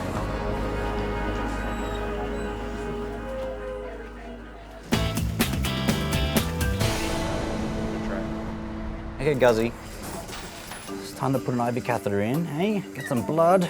In another part of the emergency hospital, Gerardo is about to conduct tests to see if 22-month-old Gussie has received a deadly dose of venom. Okay, here we go. It's all right, matey. Come on, Guzzy. Whoa, stay still. First test we're going to do is see how long it takes for Guzzie's blood to clot. If his blood doesn't clot, then that's a surefire indication that he's been bitten by the brown snake. If Gussie has been bitten, he could quickly develop full-blown paralysis and die. Okay, let's have a look. There's a solid clot there. It means his blood is clotting normally. That's a good sign at the start, but doesn't rule out snake venomation. But to be certain no venom is in Gussie's bloodstream, Gerardo is also going to analyse his young patient's urine. Okay, going to do a sample of urine now, and we can test this urine for the presence of venom. Okay, got the urine now. Good boy, Guzzy. You want to pop Guzzy way back in his oxygen, hey? So now that we've got Guzzy's urine, we can test for the presence of venom within the urine with a snake venom detection test. The kit can detect venom from any of Australia's 5 deadliest snake species, including the eastern brown Gussie cornered in his owner's laundry. So what we have in here, down the bottom of these wells, is small amounts of snake venom antibodies. And I'm going to put urine in these wells now. If they come up blue, then it means there is venom present in the urine. So hopefully there's no blue wells. About 20 minutes, we'll find out.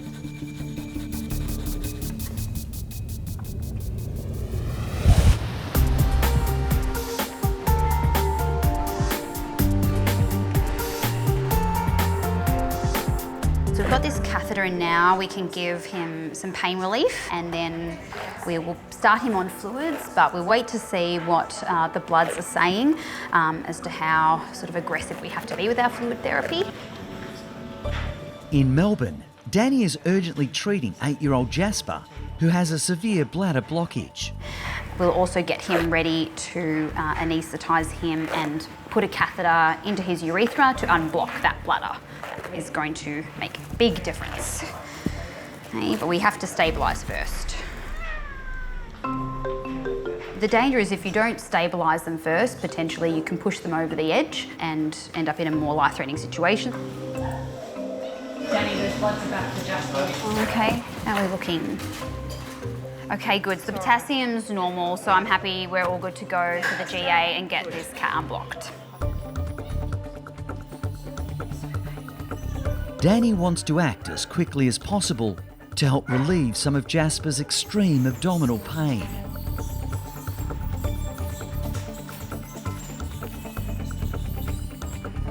That's a nice snug fit to that tube.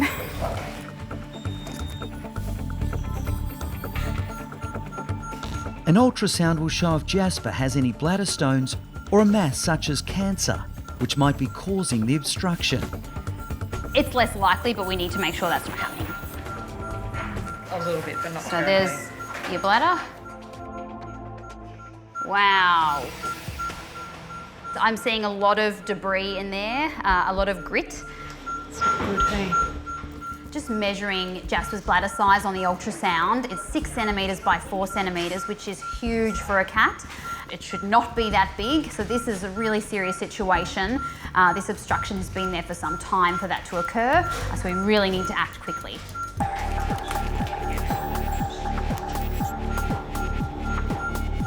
So once Jasper is anaesthetised properly, we will start to unblock him. So we will use a catheter to place that into his urethra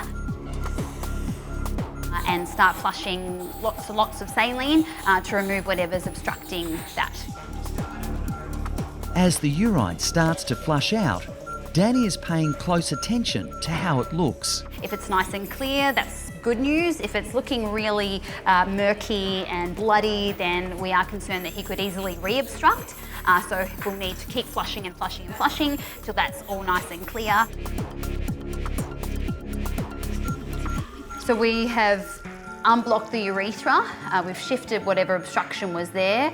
We have removed that catheter and now urine is just flowing out. So we're just expressing that bladder now to try and empty it as much as we can. Really, this is unblocked relatively easily today compared to what it could be. So this is good. This is good news for Jasper. I think we've got lots of crystals and that mucousy plug that's been forming there.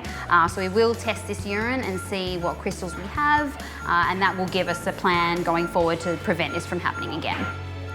Let's hop into bed, mate. A much more comfortable Jasper can now peacefully sleep off the anaesthetic. So Jasper's just going to rest up in recovery now. I'm sure he's going to be fine. It was a little bit daunting. We were in a bit of a serious situation and I had not done this procedure before, but I am just so excited I did it.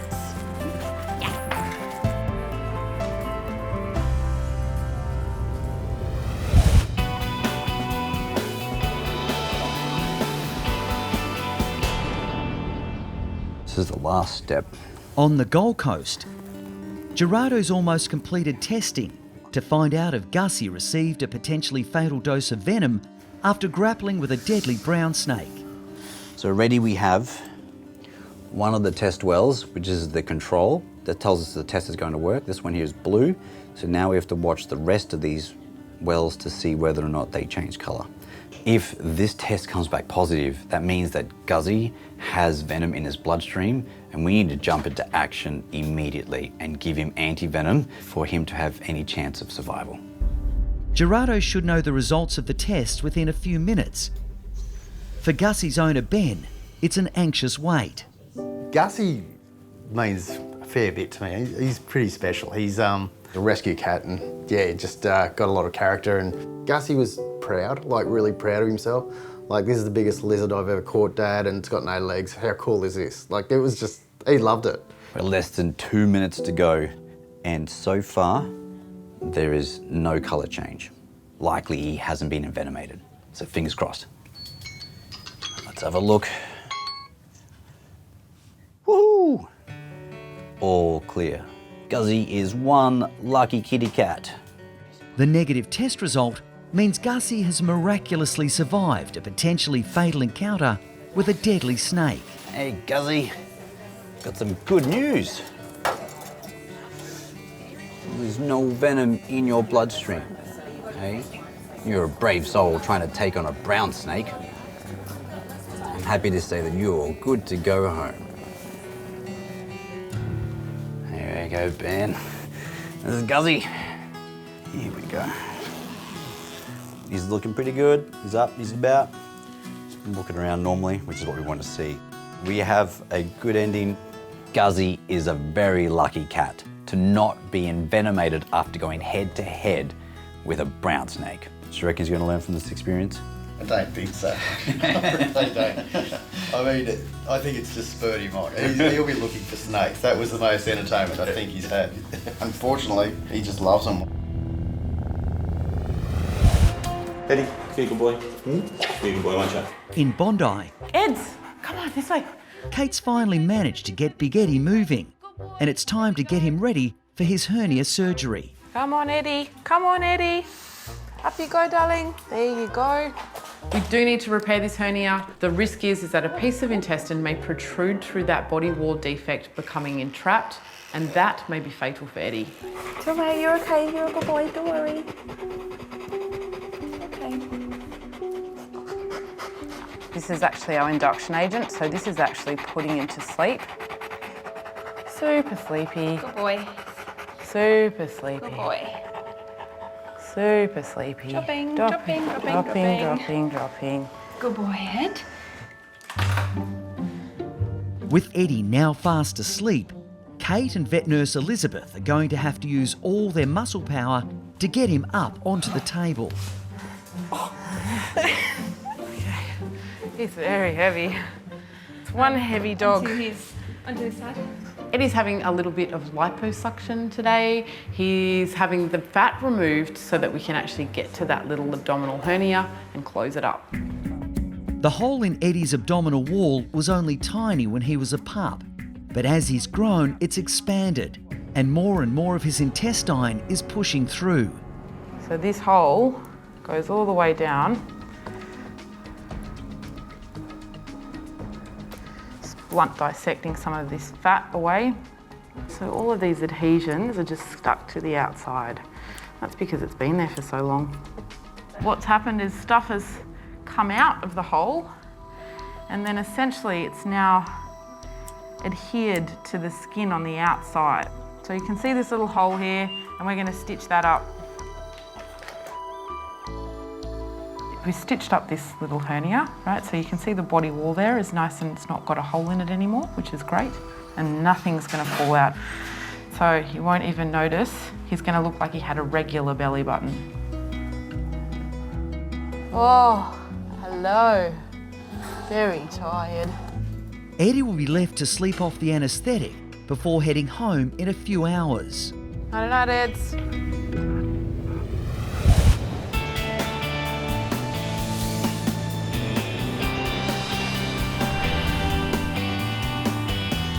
Good boy. Oh, here we go. On the Gold Coast, it's been a tough fight for little tick bite victim Turtle. The young dog was bitten by 2 of the deadly parasites. That's a big one, that's quite active too. And has been closely monitored in the ICU as the anti-serum took effect. How's Turtle doing? He's doing so much better today. Hello, you're looking great. I got something for you. Hey, you gonna come with me? Good boy. Come on, let's go. Got something for you. I'm going to put a collar on Turtle. It's going to give him 4 months of protection against ticks. Pop this on you. Hello. Good boy. Okay, make it fit nice and well. Got it. There you go. Come on. Okay, Turtle, we'll get you home. I don't want to see you again soon. No more ticks.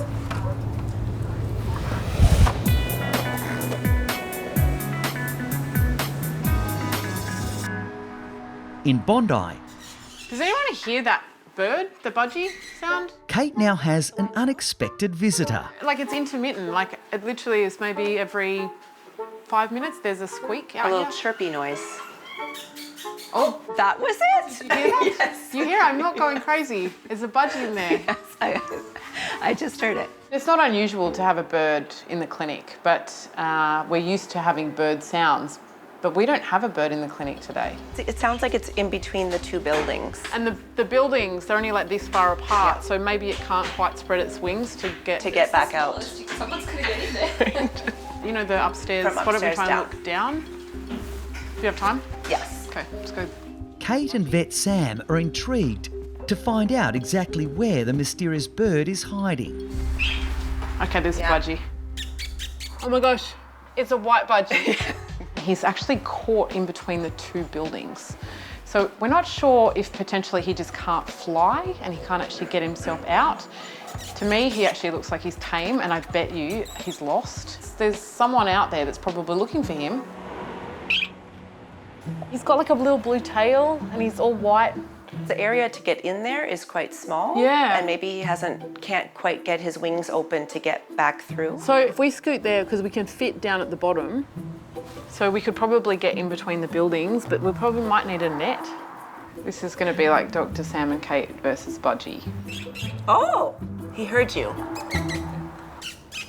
If we go that way, if we get through the bottom window, right, on the bottom floor, yes, go through the bottom window, if we go towards him, he may just fly away. Right. If we get him all the way down there, and then we're going to get him stuck. We can catch him. Okay.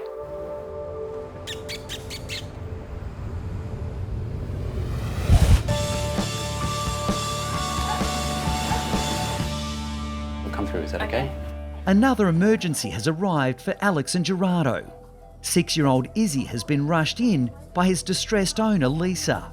What's happened to Izzy today, sweetheart? Bought some rat sack and came home and potted some plants. Hello, and by the Izzy. time we walked back in, she'd eaten the whole packet. The whole packet. Wow. Has she ever done anything like this before? Or? No. Absolute panic. When I saw the packet, I was like, we have just been out the front. She has literally just eaten this. Picked up the packet and I was like, there is nothing left. Scooped her up in the car, we were gone. Lisa acted quickly, but Izzy is still in grave danger. Rat bait is a deadly poison. It takes a couple of days to have an effect, but when it does, it stops the blood from clotting. So they start to bleed spontaneously. It's a horrible, horrible condition. All right, so the plan with Izzy is that we're going to try to get as much as we can out of her of the rat bait. Yep. And how we'll do that is we're actually going to induce some vomiting. Even though it's really important that we induce vomiting with Izzy, it's still a procedure that carries a risk. Worst case scenario, they can inhale the vomit and develop pneumonia. You did the right thing to bring her down. Yeah. I rang as soon as I saw it, I was like, oh my God, we have to come down. She's like my baby. I don't have children, so Izzy is my child. She's beautiful. She's my baby girl. All right, do you want to give her a kiss and a cuddle? You all right? She might look a little bit groggy next time you come and see her. She looks groggy now. She's not normally this placid. Hello. She's Yeah. normally jumping over everybody. Probably doesn't know what all the fuss is about. Yeah. Lisa was devastated when she lost her first bull terrier, Peggy. So she's terrified she could be about to lose her precious Izzy too. I don't think I could go through it again. She's very different from Peggy, but she's my baby. And if I had to lose two of them within, a few years' time, I couldn't do it. It is seriously the worst feeling. You're still wagging your tail, Miss Izzy. You're still wagging your tail. You have been a naughty girl, haven't you? Her heart sounds okay. That's good. She's a little bit quieter, normally than what you would expect. Yeah, we wouldn't expect to see signs of rat bait this quickly after they've eaten it, but Maybe she's just eaten so much of it. the scariest thing about rat bait is even a small amount is enough to kill a dog, and she's eaten a whole lot.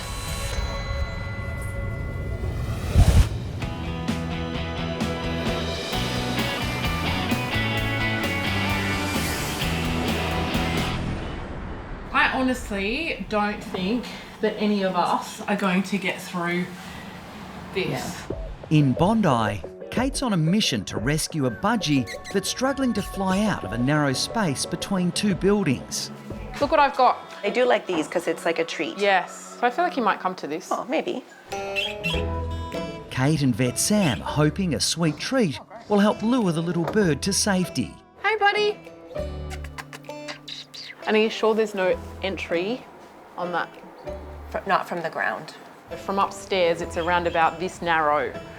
The bottom floor, it's actually about this wide, so we could possibly get a person in between the two buildings. Well, they nip pretty hard if they're scared. I feel like as though he's probably tame, so maybe we don't need this, but I feel like, as Sam said, I'm gonna get bitten if he's really scared.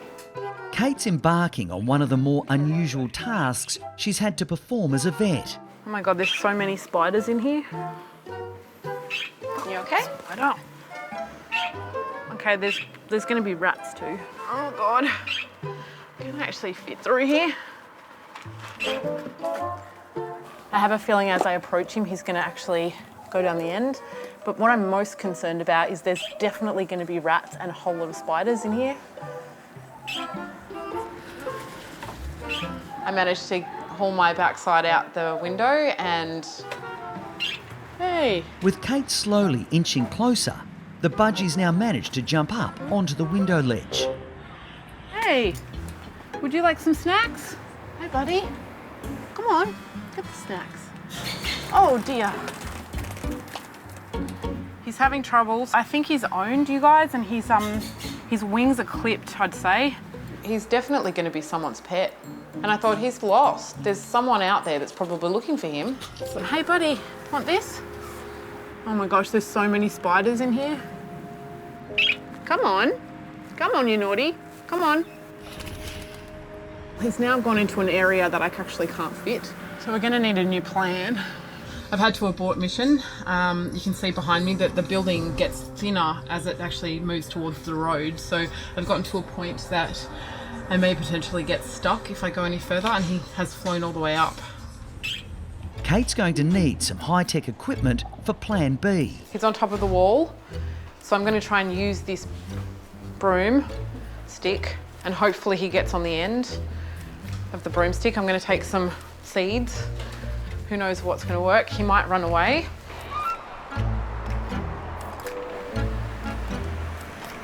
Here you go, buddy. Well, there he goes. He's off. That's the end. He must have been having trouble actually getting his wingspan full flight, so he couldn't actually get up onto the brick wall. But once he was up, he seemed to have found his way, and he's found his little way through the little small brick wall, and he's off. So that's great news.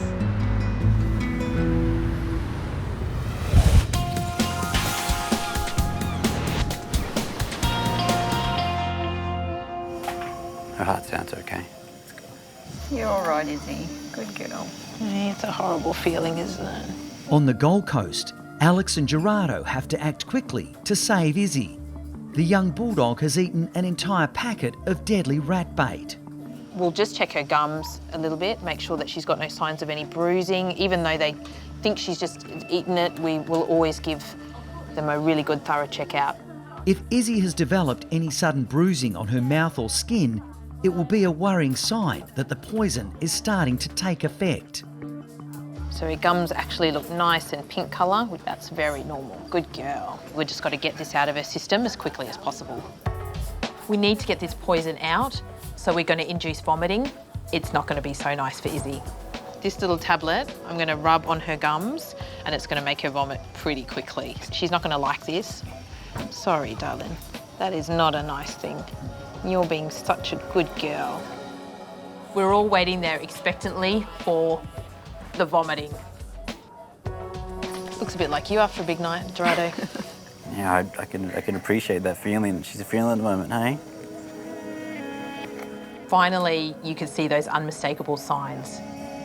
Oh no, Oh, no, she's coming starting now. to. No, here we go. Come on, Izzy, give it up. She started drooling. She's looking a bit nauseous. All right, sweetheart. All right. And then it comes. Oh, it smells. They make it in multiple colours of pink and green. It smells a lot worse than it looks. Good girl, Izzy. Oh, it's all It's like terrible. those musk lollies that you get when you're children. Oh. I think there is more in there. Yep, here comes the rest. That is a whole block, a whole packet. Even maybe this small little piece is enough to actually kill her. Yeah. You think you've learnt? Have you learnt your lesson? Oh, here we go. Do you think she's thinking like, I'll never do that again? Possibly not. No. When they say don't try this at home, this is one of those situations. I reckon we give her something to stop that vomiting now. I think she's all empty. I see some disastrous results when people try to induce vomiting at home. It can really end very badly. This is something that really should only be done under veterinary supervision. There we go. That's going to make you feel so much better. Good girl. Izzy will have to sleep for a few hours before going home with a very relieved Lisa. You're all right, Izzy. Good girl.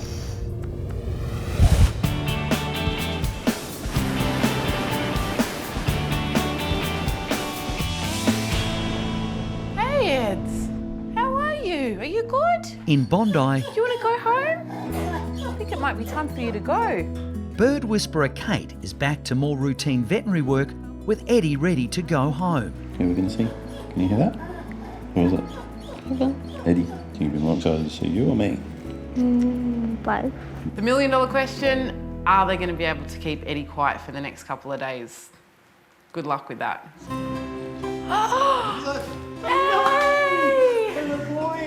Come here.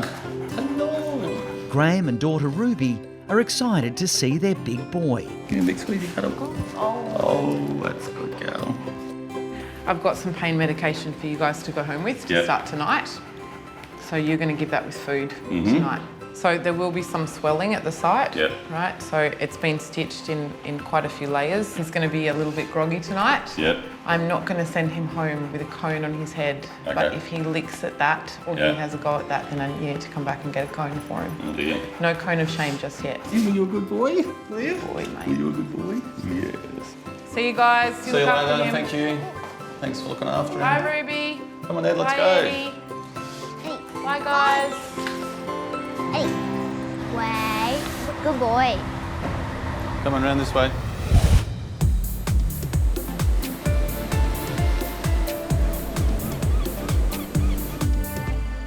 Here she is. Izzy, look who's here. Who's that? On the Gold Coast, Izzy has recovered from her rat bait emergency and is ready to be reunited with owner Lisa. Oh. Yeah, Mum.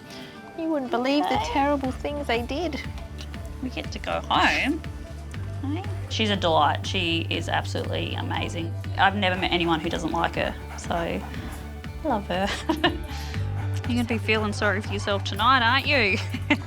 Izzy's now looking a whole lot happier. She's giving everyone kisses, but her biggest kiss is for her mum. You're beautiful. She's not out of danger completely yet, okay? We've obviously got a lot of it out of her stomach, but there'll still be some that will already been absorbed out of her stomach. So she's going to need to go on an antidote. That antidote will be tablets twice a day for the next 4 weeks.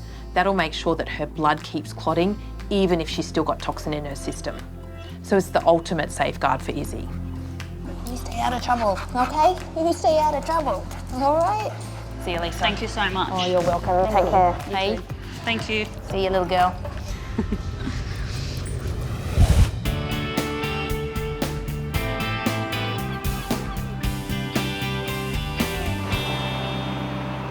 Yeah, I'm so excited. Can't wait.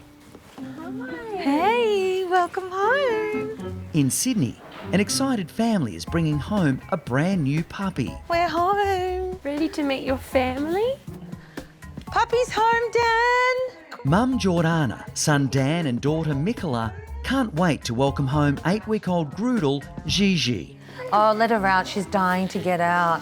I think a puppy will bring lots of joy to the family. You know, it's just like having a little one around, and it's very playful and brings a lightness to the family. Hey, baby. Welcome home. So it'll be lots of fun, new adventures and experiences, and yeah, it'll be lovely. Hey. Oh, you're so cute. You are beautiful. Vet Audrey is on her way to check the new arrival and help the family with any advice. We know that she's come from a great breeder, but it's nothing like getting the advice of someone that you respect and trust. So I've got a new puppy consult today. Hi, Jordana. Hi, Michaela. Hi, Audrey. Puppy! This is our baby. She's still sleeping. Her name's Gigi. She's a little Groodle, and I love these kind of consults because I get to meet the new puppy, but also that 8-week check is the most important check. She's literally been with us for a couple of hours. Yeah. And she's so comfortable. She's had a nap already. Yep. You want to come in the van so Auntie Audrey can check you out? Yes, please. Groodles, they have a wonderful temperament, and the good thing about them, even though they are longer coated, they won't really shed much because of the poodle mix. Groodle puppies are really popular. They're a mixture of golden retrievers and poodles. And generally speaking, we look at the problems that we can see with both breeds. Poodles are prone to knee problems, so I'm just going to have a check and make sure she's got nice knees, nice joints. And that actually feels really stable, really, really good. Now let's check out your ears. With every breed of puppy, there are certain problems they can be predisposed to. With a Groodle puppy, I'm always looking at the ears to make sure that they look nice and wide, they look healthy. She's actually got pretty good ear canals. They're nice and open. So they look pretty clean, but I'm going to show you how to clean them because she's got to get used to it. That's very, very important. Straight away after a bath, straight away if she's gone swimming. Okay. All the time for this breed. If you use water, it's going to keep it moist, and then bacteria and fungus is going to grow. So you got to make sure that you use only the special dog ear cleaners to clean her ears. Okay. So I'm actually going to put that down as far as it will go. Oh, puppy. Yeah, tickle, tickle, tickle. So the reason why I massage it is it has to go down 2 ear canals, the vertical and the horizontal. So a lot of slishing and a lot of frothing. And then you're just going to wipe that all up. So all we need to do is just get her used to this so it doesn't become a problem. It's all preventative. And you know what? For a puppy, she's pretty good. I don't think you're going to have any problems doing this once a week. Everything looks great. She's growing well. Her body condition is really good. Oh, she loves you. So clean bill of health today. Let's talk nutrition. She would have come with some puppy food that the breeder's been feeding her, but we want to transition her onto a really good puppy food. So a balanced food that's good for her digestion and good for her growth. Going through nutrition is really important. It's really easy to overfeed your animal. And if you do have an overweight dog, there comes a whole heap of problems. There's things like diabetes, liver or kidney disease. So we want to make sure we get it right from the start.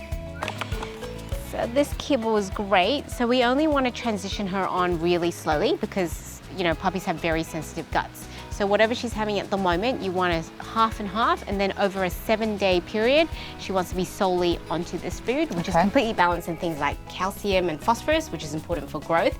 And it's also got omega oils, which will keep Groodle's coat really nice. So that's the perfect food for her. Oh, she loves it. She wants more. It was a great relief seeing Gigi take that food from Audrey's hand. It just means that we won't have issues with her diet going forward. So I'm excited to see how she grows and so excited to be her vet. Only the best for Gigi. Only the best. Gussie and owner Ben have recovered well from their frightening encounter with a brown snake. Ben's happy to report no more deadly intruders in his laundry. Hey, well, he's looking great. Much better. And as for Turtle, he's tick-free and back for a quick visit with Alex. Looks like he's up and about. Is he back to his jumping? Back to jumping. Yeah. Yeah, you want to hold him? You're not going to let him far out of your reach, are you? He's off. He's off. He knows where the door is.